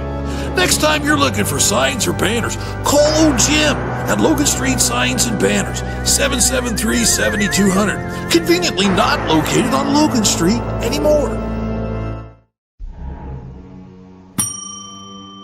Can I help you? Yeah, I'd like to order a hamburger, fries, salt, maybe a large vanilla shake. This is a trophy shop, can't you tell? You got carry out? Everything that you need, we have here at the shop. Very unique. You order today, carry out tonight. That's our version of carry out. All right, I'll take one of everything.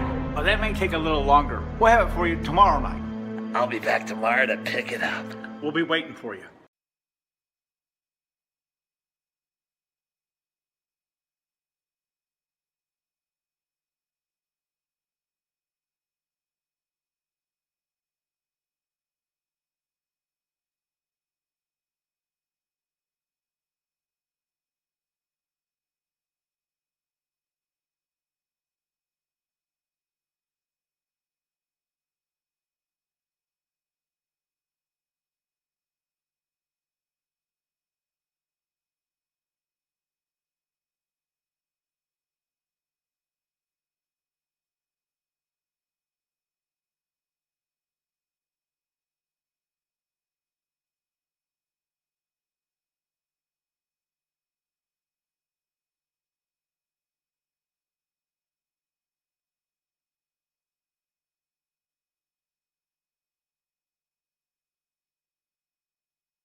Well, welcome back here at Riverview Health Stadium on the campus of Westfield High School. First half score here, Westfield Shamrocks 42, Avon Orioles 24. And Jack, it's been a shootout. That's all you can say about it. Absolutely. Total offense for Avon the first half, 302 yards on 31 plays. Total offense for the Westfield Shamrocks, 35 plays, 404 yards. Unbelievable. Those stats are final stats. I mean, good final stats, and passing has been phenomenal for Maximum Webster. 12 of 13 for 255 yards through the air and 5 touchdowns, the longest being 58 yards. Mason Peening has got 4 catches for 106 yards. Reed Shepard, 3 catches for 93 yards. Carson Voorhees, 3 catches for 30 yards. Peenings and Shepherds both have 2 touchdowns, and Voorhees has 1. So Maximum Webster's having a great game. Also on the rushing side, it's Micah Hauser, 11 attempts, 105 yards, 1 touchdown. Longest run being 42 yards, 9.5 per carry. On the rushing for Avon, 5 attempts. Hessen, 50 yards. Mitchell, 1 attempt, 41 yards. Through the air, like I said, they have 228 yards. Passing for the receiving for Avon, Gall has 5 catches for 129 yards, and the longest being 44 yards.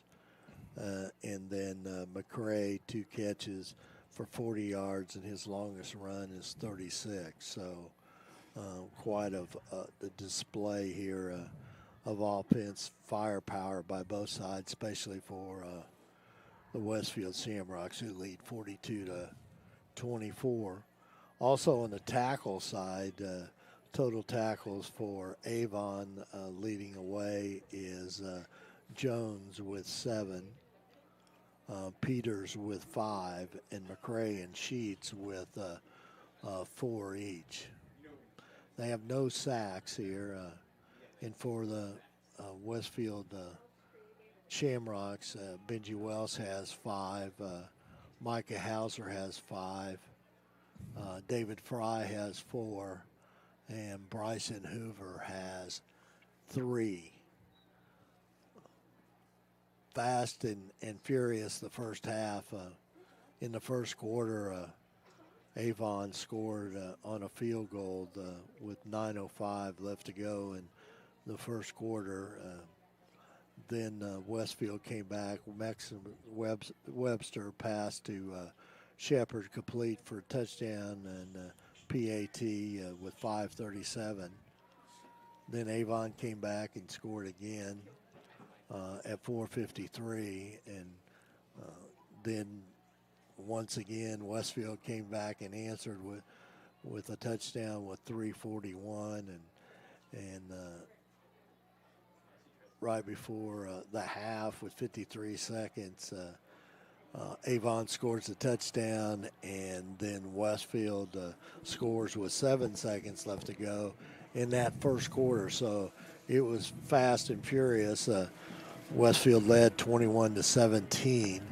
The second quarter was a little bit different. It was Avon scored with 9:53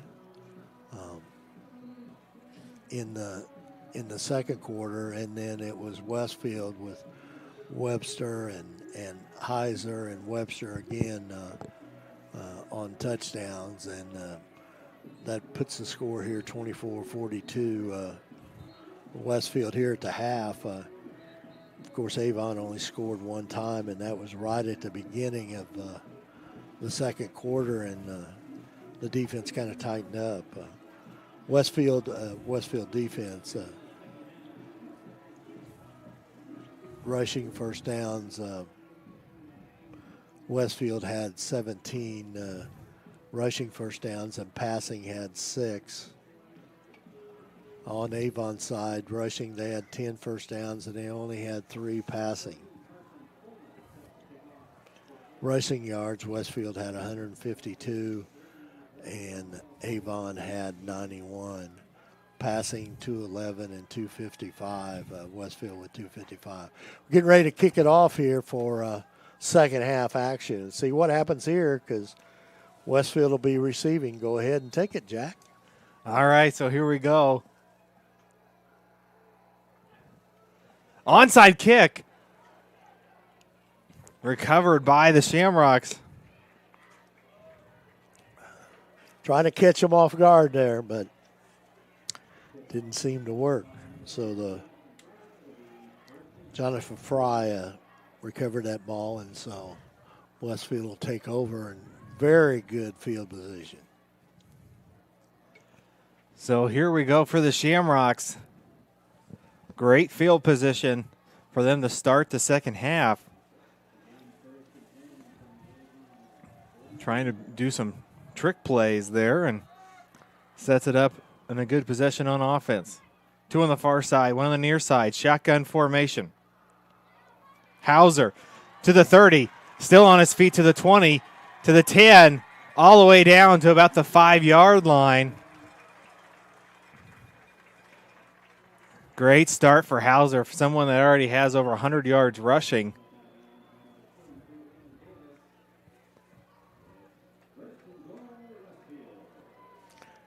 Unbelievable. I mean, you're just kind of speechless there.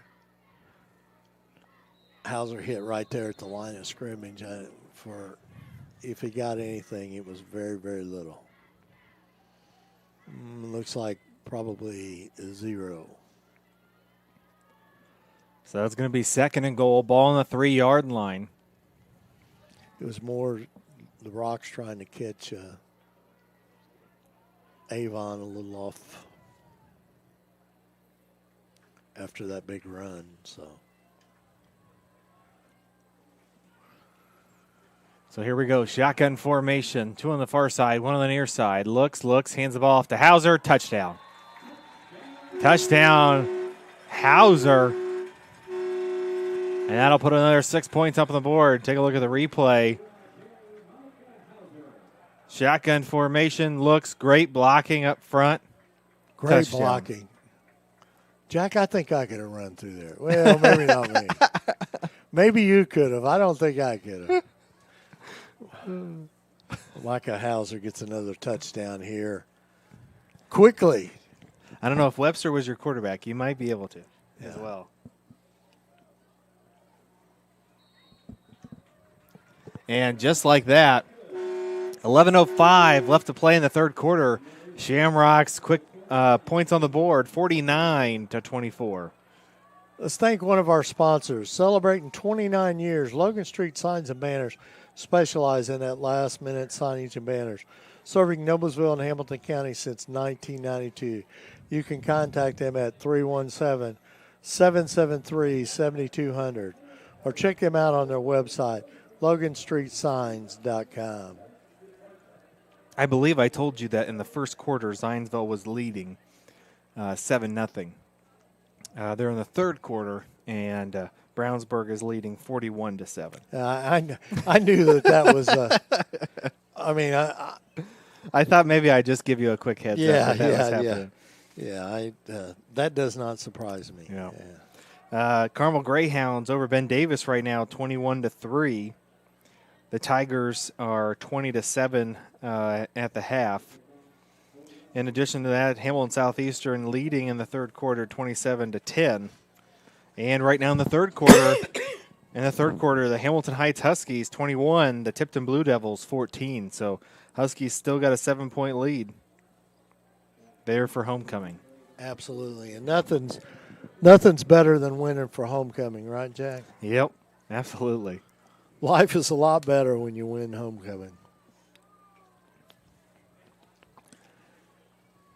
So the Shamrocks march down the field in 55 seconds, put 7 points on the board. Here we go for Avon, their first possession of the second half. And he's going to be met right away. That was McCray on the carry there. Benji Welsh on the tackle over there.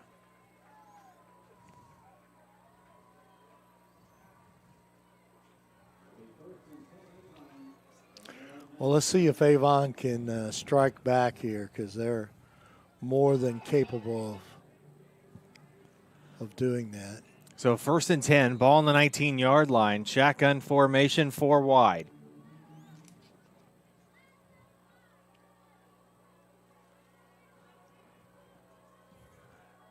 Looks, hands the ball off right away.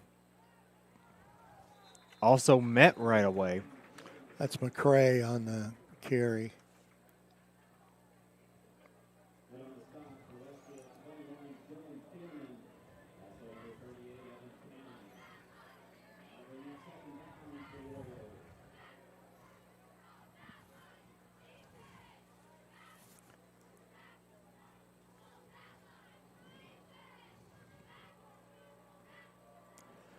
Looks, hands the ball off again.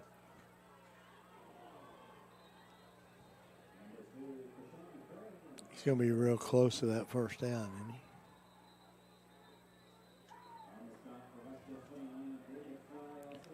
isn't he? He got hit. He got hit very, very hard. Yeah, McCray's down.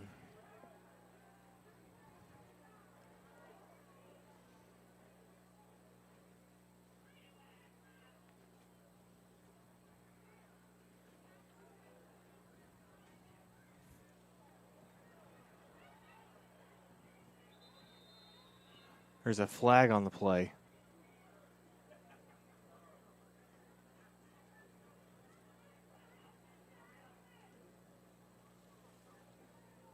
I think they're going to help McCray up here in a minute. I think he just got his bell rung a little bit, hopefully. Hopefully he's okay. He's up. He's going to walk off the field on his own. That's always a good thing, Jack. Never want to see an athlete hurt. These kids work way, way too hard to.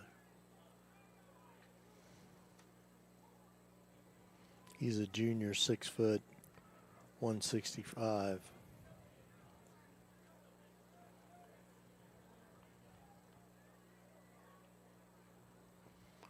The way the referee's facing there, it looks like it's going to be against Avon, I believe.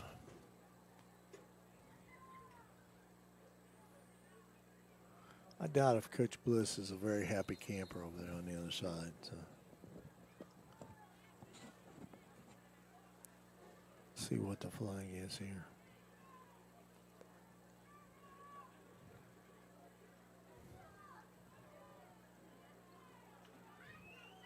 It's a big one.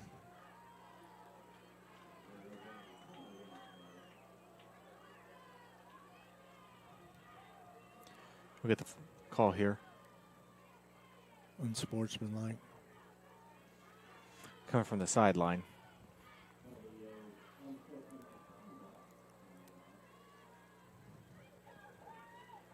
So that'll push him back to 3rd and 14. Ball on the 14-yard line.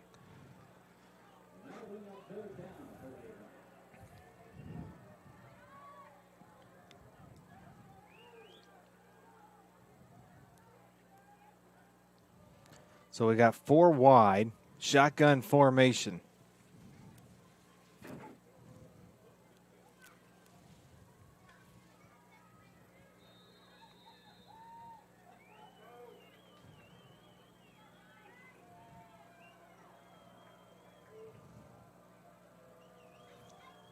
Back to throw, looks, takes the sack.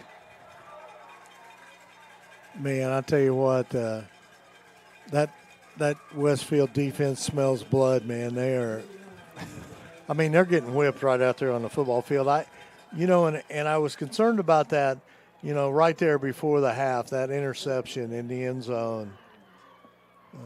That was very, very deflating, I'm sure, for Avon, and it kind of shows right now. Punting formation. Back to punt. High. It's going to take a Westfield bounce. Wow. Wowee, man, that took a good bounce for Westfield.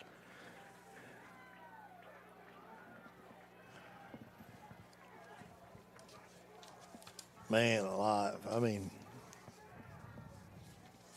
Right now the Rocks are doing everything right.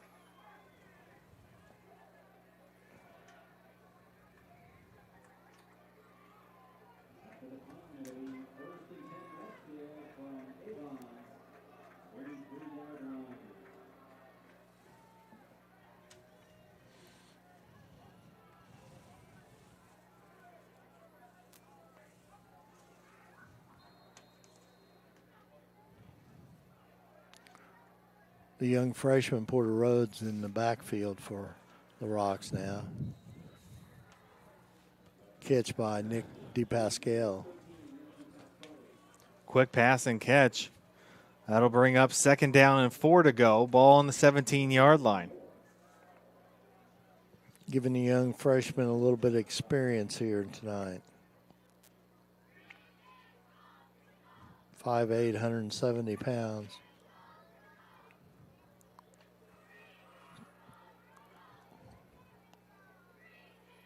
Looks, hands the ball off. Picked up a few yards there. Great job by Rode.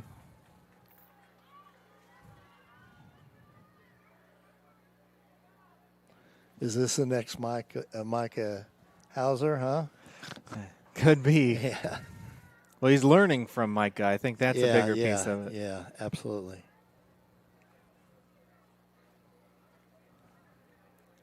Looks, hands the ball off again. Still on his feet. Looks like a gain enough for the first down. Good job there by the young freshman. Well, they haven't given the signal. Yeah, they did now. Didn't they? Yes.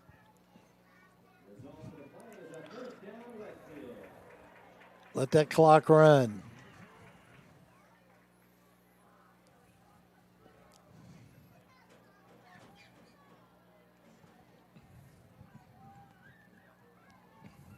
Is that Hauser back in there now? Yeah. Yep, Hauser in the backfield. Looks, still on his feet. Gain of 4 on the play. Just pure power, man. Lower your head and go.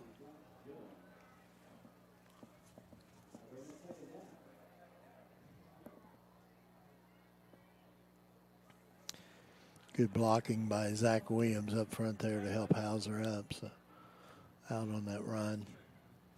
Real quick, I know at the half, Bishop Chatard leads Maryville. I know we had talked about that game, 21-14.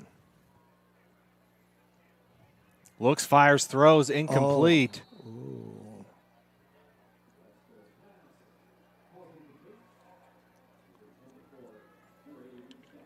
Shepard's the intended receiver there. Looked like he bumped him a little quick, but, we're up here and they're down there, and they can see a lot better than we can. Not really with my screen, but. Shotgun formation, 3 on the near side. Ball on the 9-yard line. 7:12 left to go here in the third quarter. Need to get to about the 3-yard line. Almost complete, but that'll bring up 4th down. Here comes the kicking team. Well, Sullivan needs to practice the field goals too, so.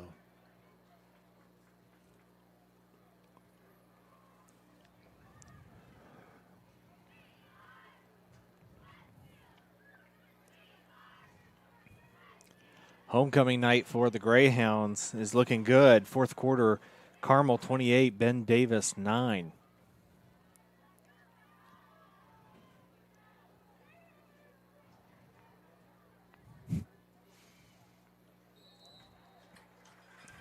And it's good by Sullivan. Up and good. 7:04 left to play in the third. Shamrocks lead 52-24. Perry, there are a couple players out there tonight that are wearing some pink, which October is Breast Cancer Awareness Month. Absolutely. My grandmother had it, and I've had some other relatives have it, and I think a lot of us know someone, friends or family that have had it. So I just wanted to make a quick little shout out for Breast Cancer Awareness Month in October. And one of the things that I've been asked to do, Perry, from the American Cancer Society is the Real Men Wear Pink campaign. It's where men in the Indianapolis area raise money for breast cancer awareness. Just wanted to just do a quick promo for that. I know very good cause. Felt as though, like I said, somebody, whether it's a friend, family, it's happened, and you know somebody. And anytime that I need to wear pink, I'll wear pink, especially in October. That's right, for cancer.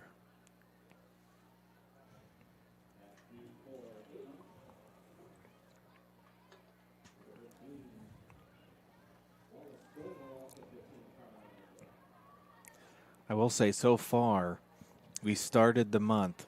There are about 30 to 40 of us, Real Men Wear Pink, over $36,000 already raised. Wow, that's fantastic. That's fantastic.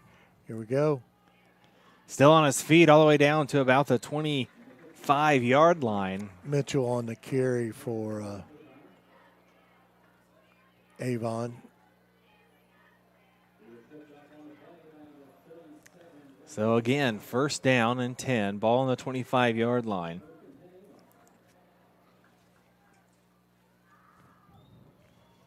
$6:59 left to play in the third. Still a lot of time in this football game, I can tell you that.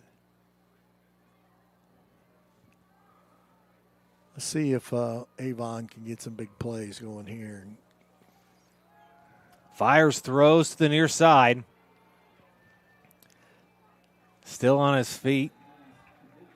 And that's going to be enough for a first down. Goal on the catch for Avon.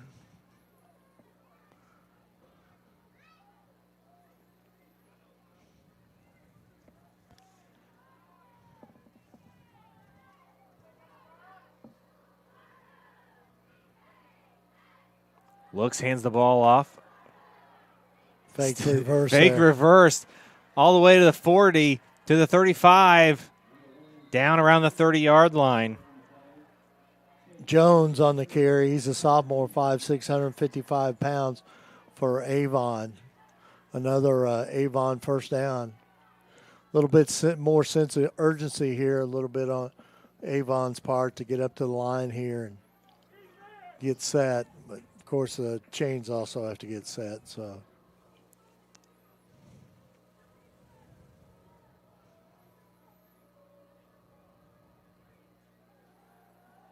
quick slant pass over to number 13,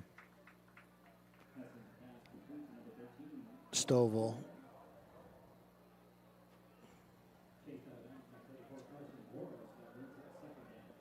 Boris forced him out of bounds over there. 2nd and 8. So here we go, 2nd and 8, ball on the 35-yard line. Shotgun formation, 4 wide.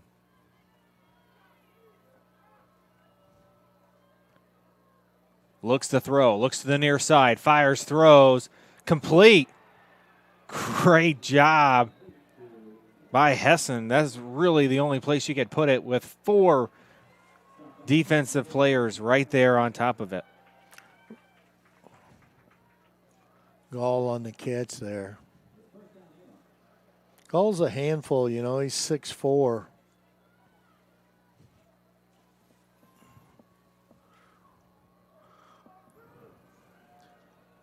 Here we go. Shotgun formation. Looks to throw again. Fires to the far side. Tipped. Oh, wow. They're going to call a flag. Yeah, I think they're going to call pass interference, but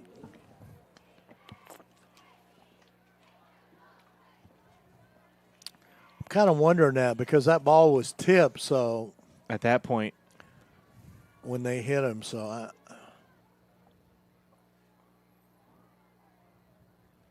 see what they do.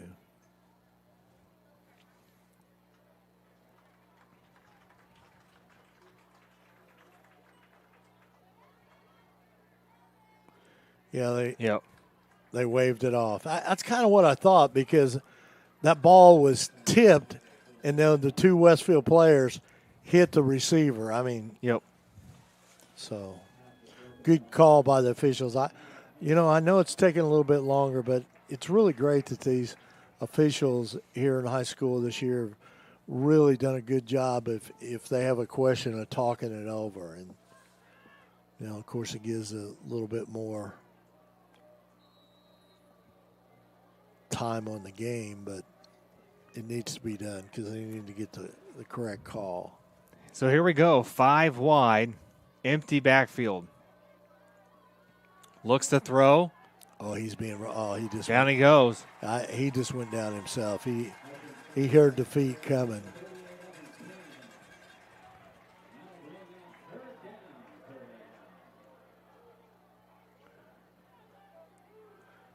He felt number 95, Seth Porridge, coming, and he didn't want no part of that big boy. 6'1", 255. He did not want that. I'll just take this down here. 3rd and 13. Here we go. Motion. Looks, hands it off. Flag on the play here. Might be holding. Back to the line of scrimmage, but there is a flag down. On both sides.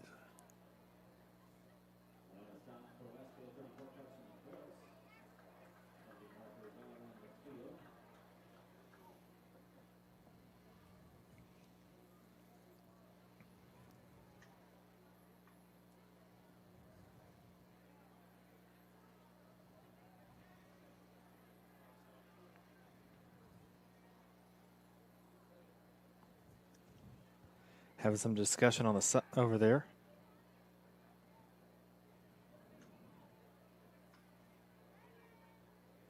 Yeah, they were in motion. That's what I thought.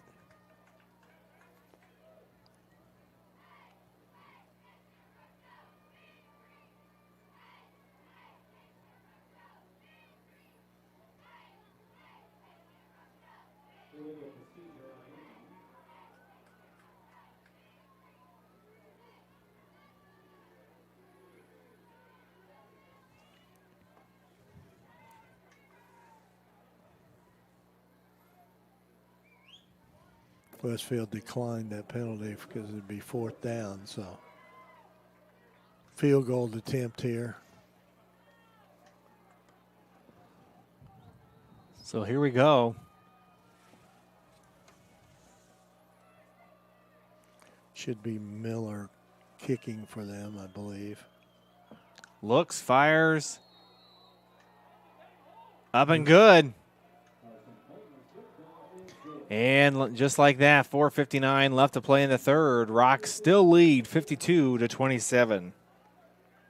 Well, let's thank one of our sponsors. Celebrating over 29 years, Logan Street Signs and Banners specialize in last-minute signage, serving Noblesville and Hamilton County since 1992. You can contact them at 317-773-7200 or visit them on their website, loganstreetsigns.com. How about Gaylord? Gaylord Electric is the highest performing national contractor of excellence since 1984. Gaylord Electric's success continues to be built upon the cornerstone of reliable resources, reliable outcomes, and reliability. Insights fueled by our genuine care for people. Gaylord Electric, along with Chuck Goodrich, President and CEO, are proud sponsors of Hamilton County Television Sports. So 3 points added to the board for the Orioles. 4:59 left to play in the third quarter. Westfield still a good lead here, and so we'll see what happens here with their second attempt on offense in the second half. Some new faces showing up in the second half for the Shamrocks as they have a nice lead here.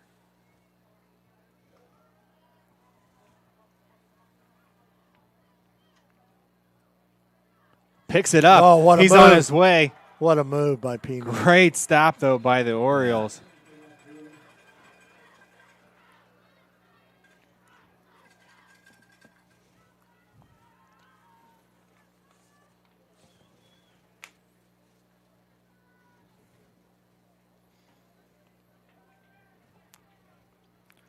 Looks like Nick Talley's going to come out to quarterback for the Rocks. Peening's still in there. Heiser's still in there. Maximum, no use trying to take a chance of him getting hurt. Heiser, nothing there, man. He was stopped at the line of scrimmage. Met right away.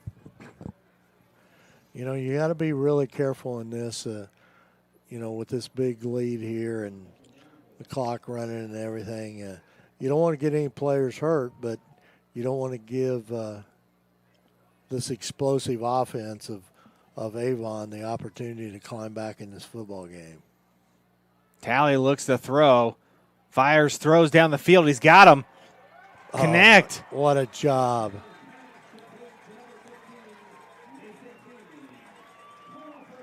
Mason A Peening. familiar name that we've been calling all night. You know, it's really good that, Talley's getting some opportunity to play here tonight. He started the first couple of games. Him and Webster were back and forth, but the senior getting the opportunity to get a little action. And he's a good quarterback. Hauser with a good run there to bring up 2nd and 7. So gain of 3 on the play. Ball on the 26-yard line. Under 4 minutes left to play in the third. I think the one thing that Westfield wants to do is just take time off of this clock.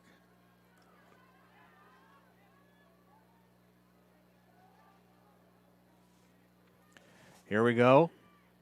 Fumble. He did recover his own fumble. Yeah. Little miscommunication there. Well, you got a new quarterback in there too, so.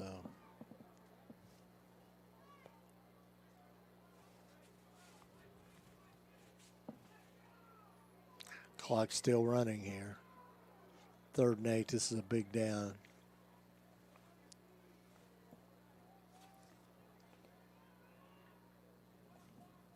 So here we go. Shotgun formation. 3 on the far side. Looks. Fires, throws. He's got him. To the end zone. Touchdown, Shamrocks. Number 13, Disquali. Touchdown, right over the middle. That's been the Achilles heel. Yeah, all night long. So Rocks answer back with a touchdown here. You'll trade touchdowns and extra points anytime for field goals, right? Up and good. Shout out to the new kicker in. Number 26, Frankie Ispin, the kicker for that one. So with 3 minutes left to play in the third quarter, Rocks 59, Orioles 27. Since the establishment of Church Hidland Anthem in 1880, our neighbors, community leaders, businesses, and school districts have placed their trust in us to solve the most challenging legal issues. We have a rich history in helping our clients when they need it the most. Give us a call at 317-773-2190. Perry, we do have a final One of our first finals of the night, Hamilton Southeastern 27, Noblesville 17. So one of our first finals of the night. The other final of the night, Brownsburg 41, Zionsville 13. I don't think either one of those were a surprise to many people. Miller's under new head coach Sharp, and of course Coach Kelly's a brand new coach at Southeastern. Who's your Sarasota Conference, basically in this county? Got a lot of new looks here with Sharp at Noblesville and Kelly at Southeastern and Funk at Fishers. So we got 3 brand new coaches here in Hamilton County. Then we got Bud. What about Bud ball tonight? You know what? I was looking that up. I'll get back to you.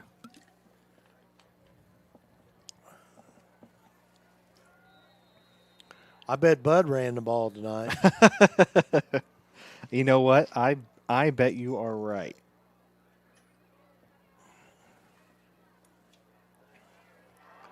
Fumble.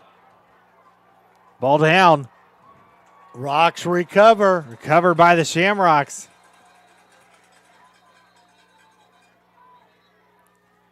Well, that's what they said. But that's a kid saying it, right? Yeah. Oh, he just spit it out there.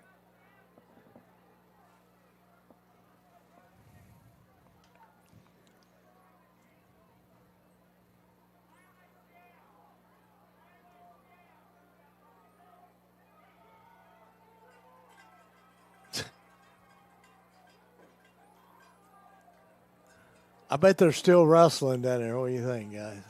I would say so.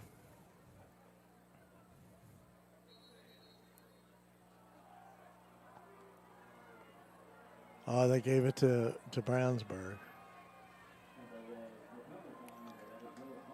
Ian Watson had a shot at it, number 20, from the replay there. But there was a pile of players from both sides, and so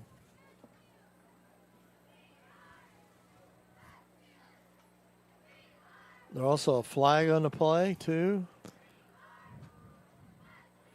Does look like they are going to move the ball back. That has to be wow. Big one, 10 yards. Holding on Avon, so they'll start out. That's probably their worst field position in the ball game, isn't it? Yes. Definitely their worst field position in the ball game. Shotgun formation, 3 on the near side, 1 on the far side. Looks, hands the ball off right away. First down and more.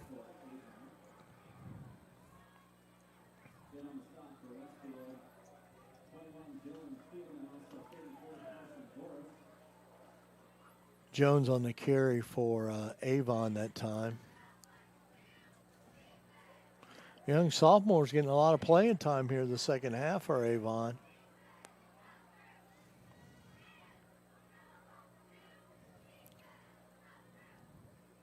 So here we go. Shotgun looks to the far side. Fires, throws, complete.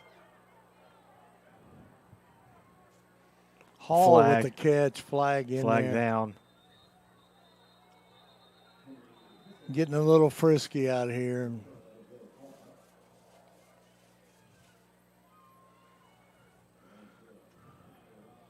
Get the call from the head official.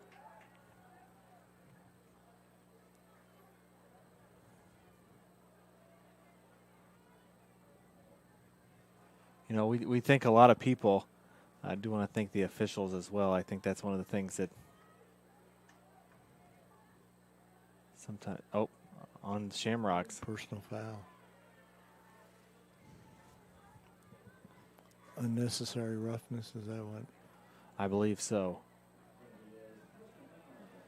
So they had, they did not have the best field position when they started this, but they have slowly made their way.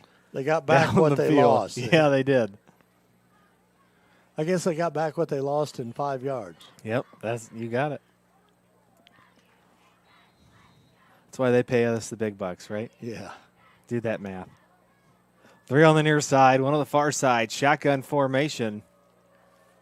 Looks like Heights and Tipton are tied up 21-21 in the fourth quarter. False start. Now to move them back. So now they're even, right? Yeah.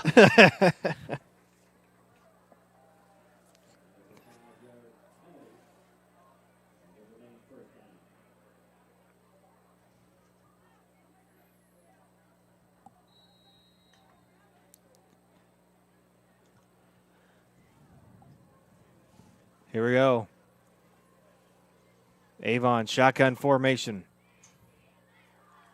Looks, fires, throws. Complete. Goes to the other side of the field. He's got room to the 50. He's got blockers out there. To the 40. And met right away at the 40-yard line. There's a flag here.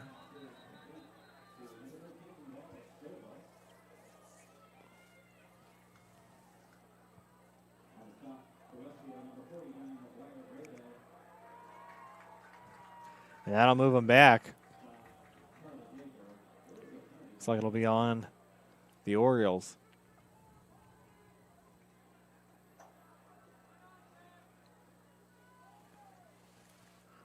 It's got a little bit sloppy here in the third quarter, Jack. A lot of penalties.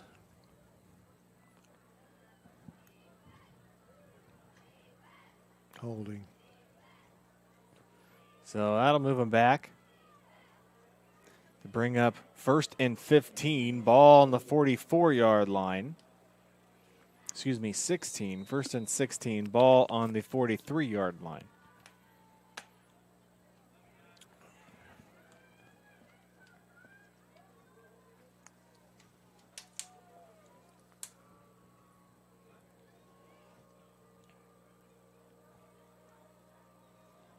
Looks to throw.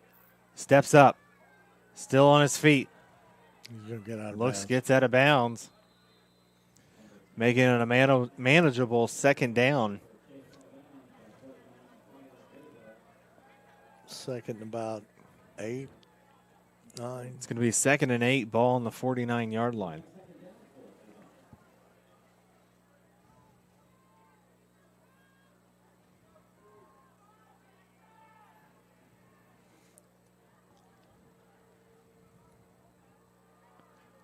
Looks, motion on offense. There, another flag.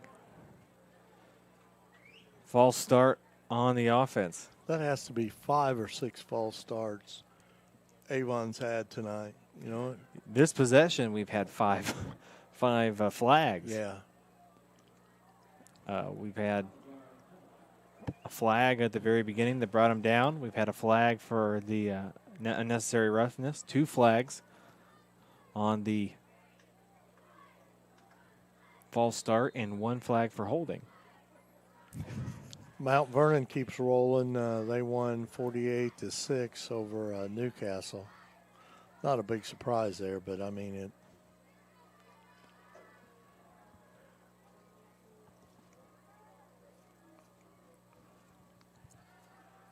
Five wide. Looks, steps up. Still on his feet. Slides. Did a lot of running there.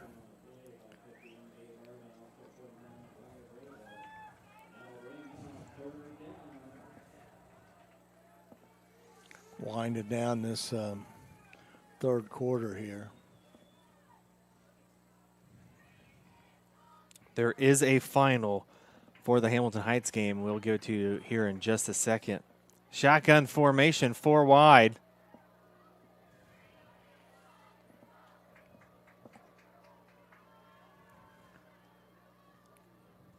Looks, fires, throws. Pass complete. Now bring up 4th down. Well, for the Hamilton Heights Huskies, close game there on homecoming night, but not going to get it done. The Tipton Blue Devils win 24-21 over there up in Arcadia. Homecoming night for the Carmel Greyhounds is going to be a good one over there. Carmel Greyhounds 31, Ben Davis 9. Let's thank another one of our sponsors, Carpenter Realty. If you're planning to make a move, why not call a realtor with hometown experience? Jamie Carmesino has connections and a commitment to the community.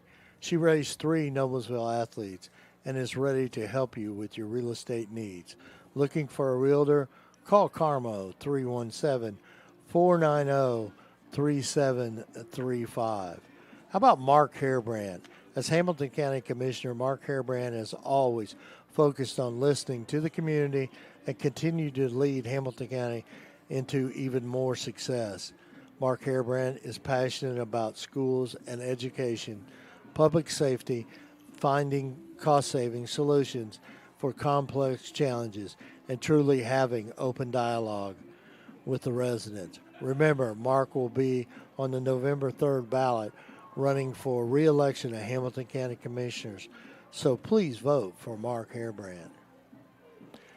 You know, Jack, we're winding down here, week 7, high school football, and I think when you and I have called the first game here with Cathedral, I never imagined we would get this far, really. Well, and it's I think a lot of credit to all of the athletic departments for the Hoosier Crossroads, really making sure that not only players but those in the stands as well have really followed safety guidelines. And I think that's how we've gotten here. But it's crazy to think that we started this season out Cathedral Westfield, and here we are. Probably, I think it's almost our last, or maybe our last game. It is our last game, regular season game. Yep. Hopefully, we will get a playoff game here at Riverview Health. I Stadium. also hope that. So.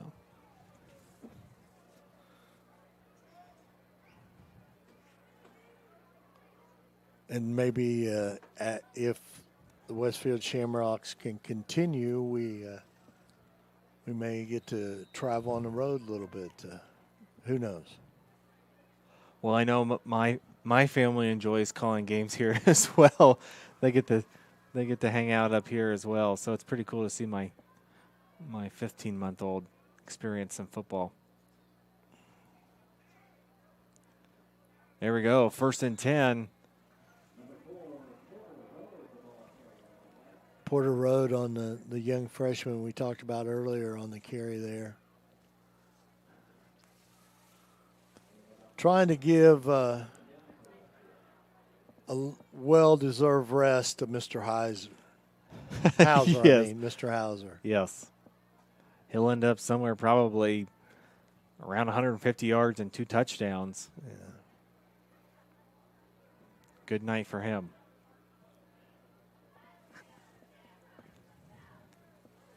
Pistol formation looks, hands the ball off. No gain on the play, and that'll bring up 3rd down.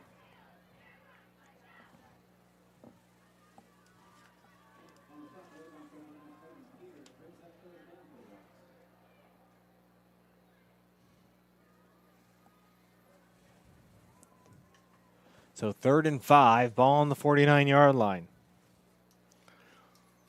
Well, the Rocks have definitely put on quite an offensive display here tonight.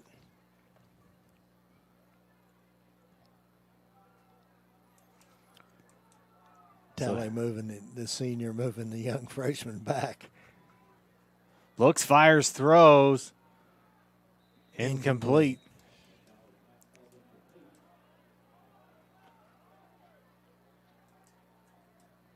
So it brings 4th down, and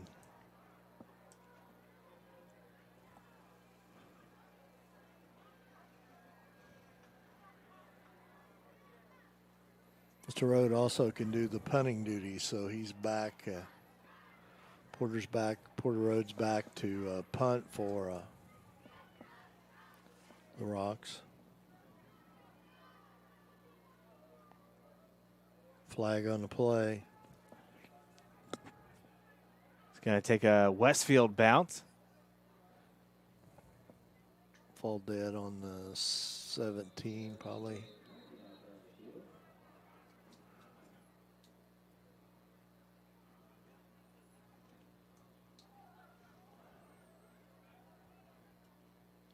Against Westfield.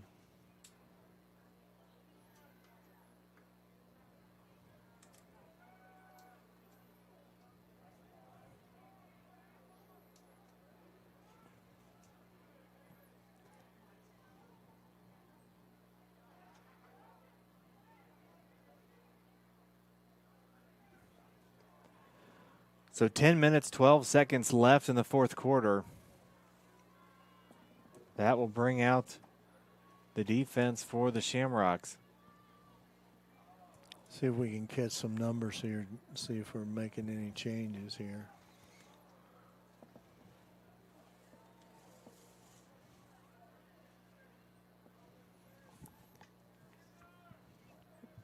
Yeah, it looks like we made quite a few changes. Yeah, there are several new names out there. We'll see if we can try to get a couple of them out there for everybody watching at home.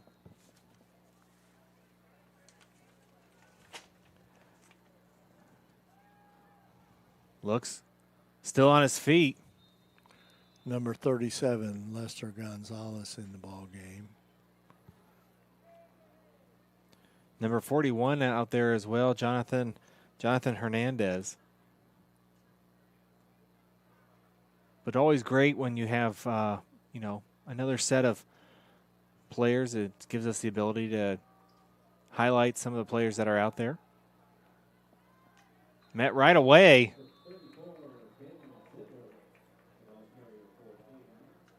Gabe Irvin is out there, number 51. He's a senior.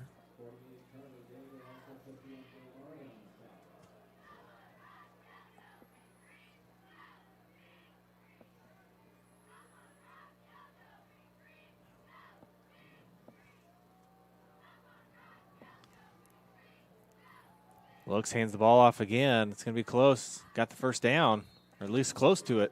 45, Hartman's out there. He's a senior, 6 foot, 190-pound defensive lineman. Also 91, Kyle Byers for the Westfield Shamrocks as well. Another senior, 6'1", 190.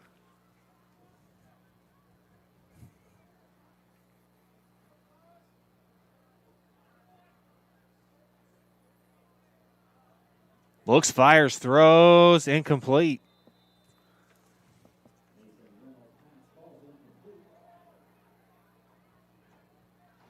Avon's got Mason Reynolds back in there, that freshman quarterback, 6'1", 195. It's a pretty good-sized freshman.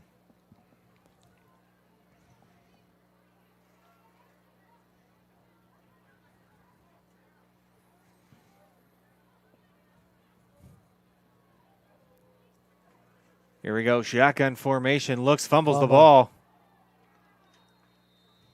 Recovered by the Orioles. Loss of 1 on the play.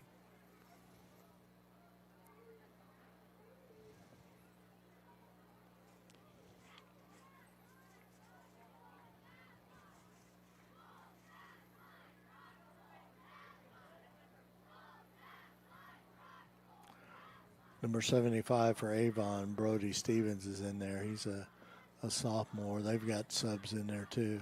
A little screenplay here. Screenplay. Going to get them the first down.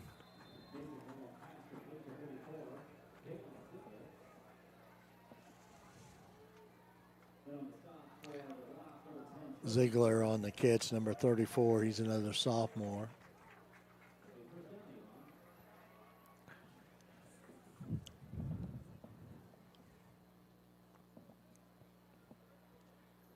So here we go again. Shotgun formation. 3 on the near side, 1 on the far side.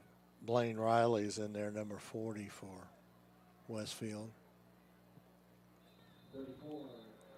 Great gain on the play.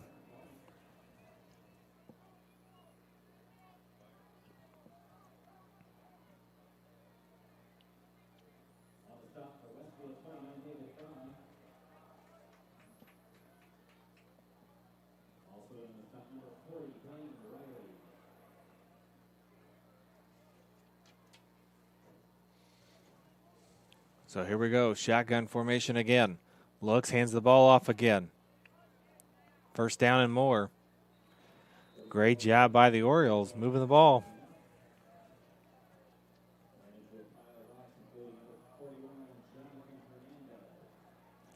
Jonathan Hernandez on the tackle. Approaching 7 minutes left to play in the ball game. I want to thank everybody for joining us tonight. Jack Russell alongside Perry Williams. Been a fun night tonight. Lots of points on the board here. But again, I want to thank all of those that are watching tonight.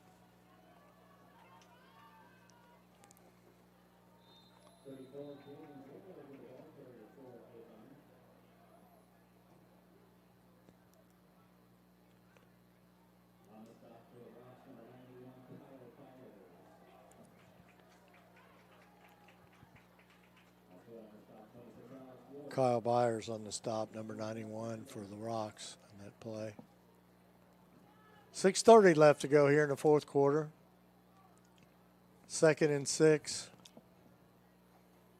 2nd and 6. Ball on the 37-yard line. Looks, hands the ball off. No gain on the play.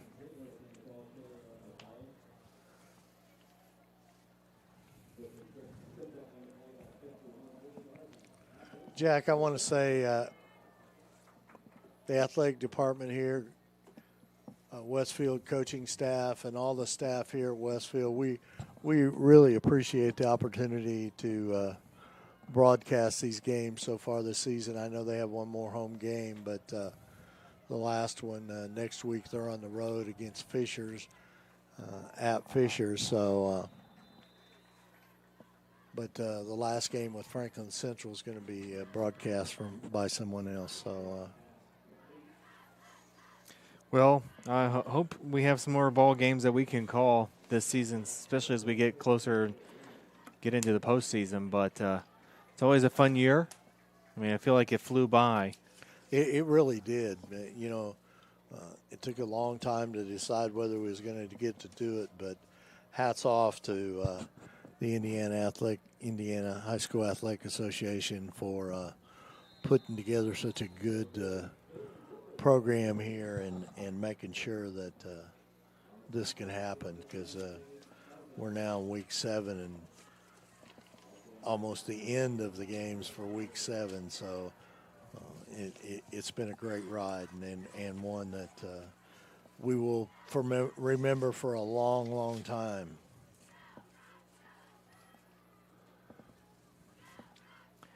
Shotgun formation again. Looks, fires, throws, complete to about the 25-yard line.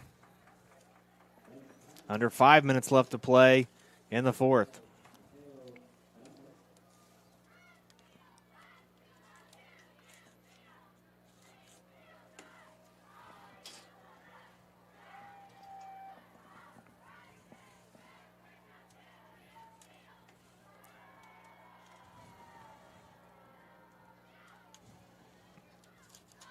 Like the cheer block down there getting a little excited to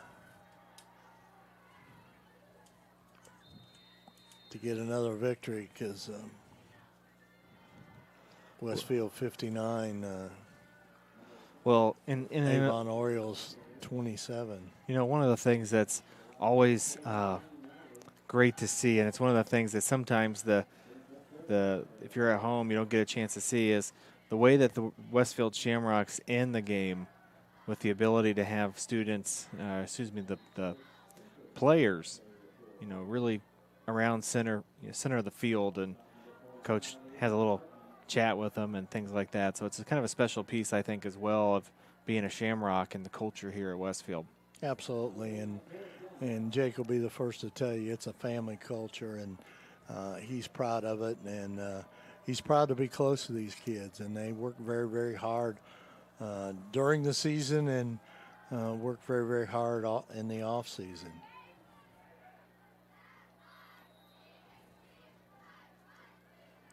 So that'll move the chains. Another first down on this drive. And they've taken a lot of time off this drive. Yeah, absolutely. Keeping the ball on the ground. Yes, they are. When you put it on the ground, the time goes much, much faster. Approaching under 3 minutes left to play in the fourth. Looks, hands the ball off again. A host of rocks in there on the tackle.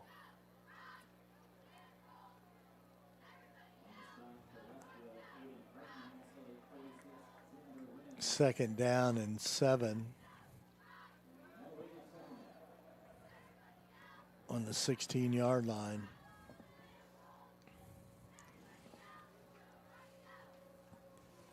I'm sure Coach Blitz wants to put some points on the board here in the end zone. Nice catch over there. Out of bounds. Right around the 11-yard line, it looks like. Maybe the 10. They're going to mark it at the 10. It's going to be it's going to be first and goal.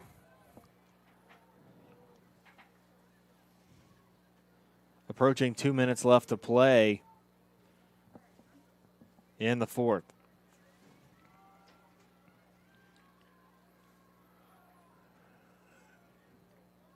Jack, I think we're finding out these last 2 weeks that this Westfield Shamrock team is for real. And, a lot of people at the beginning of the season, preseason, felt that way. And then with the loss of Cathedral, there was some concerns, but they kept grinding and kept working hard. And I think this is a good football team.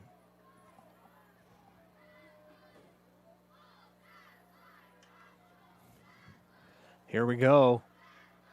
Looks. Oh, it's going to be close. I don't know. They're going to put him down at the 1 yard line. Wow.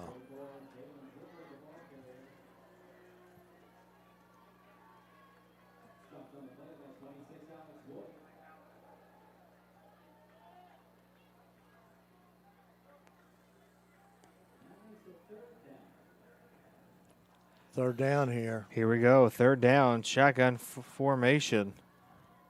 Looks. Got in. Touchdown, Avon. So 52 seconds left to play in the ball game. Orioles put 6 points, more points up on the board. Here's a replay here. You've just a good push by that offensive line of Avon and touchdown for Avon.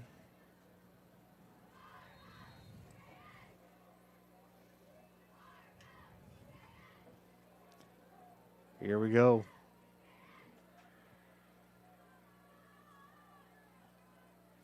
Going for 2. Incomplete. Incomplete. So with 52.7 seconds left to go in the game, 59 for the Westfield Shamrocks, 33 for the Avon Orioles. And so we'll see what they do here, but once the Shamrocks get the ball, I got a feeling that this is the ball game. Absolutely. People making their way to the parking lot. Absolutely. It's probably a little chilly. It does look a little chilly. Ryan Krieger, number 30 in the ball game here. He's trying to get some young kids in there.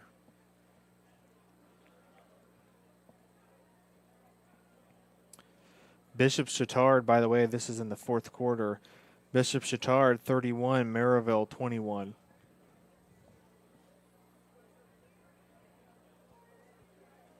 Chase Foreman, number 88, a sophomore in there.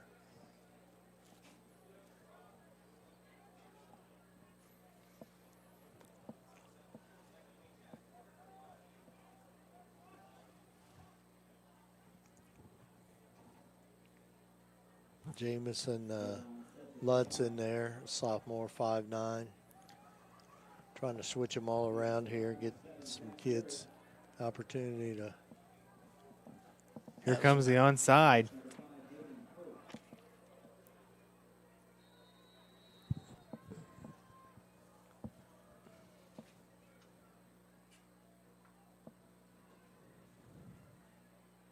Oh, no. Ball down. He got it. Whew. Wow. Nice job. Shout out there. Number 7 for the Westfield Shamrocks. Way to go. That's Jack Woodard. So shout out to Jack.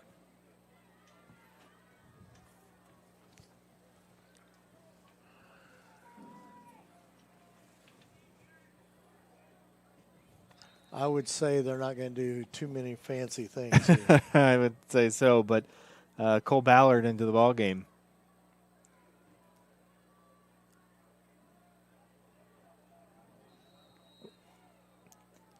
That'll just about do it. Porter Road with the carry on the ball.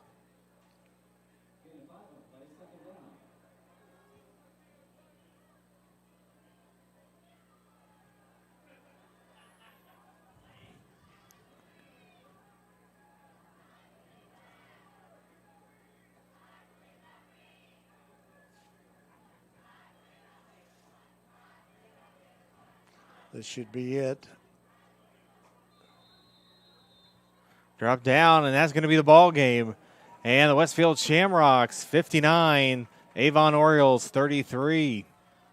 Will Perry, it's been a fun time calling games with you this season, and hopefully we'll get to see some of the action. But I think it's clear to say Westfield Shamrocks are a pretty darn good team. Absolutely. Well, thanks a lot, Jack, and thanks a lot, Westfield High School and the fans of Westfield for tuning in to Hamilton County TV football for Westfield. We appreciate it. Sounds good. See you later. Good night, everyone.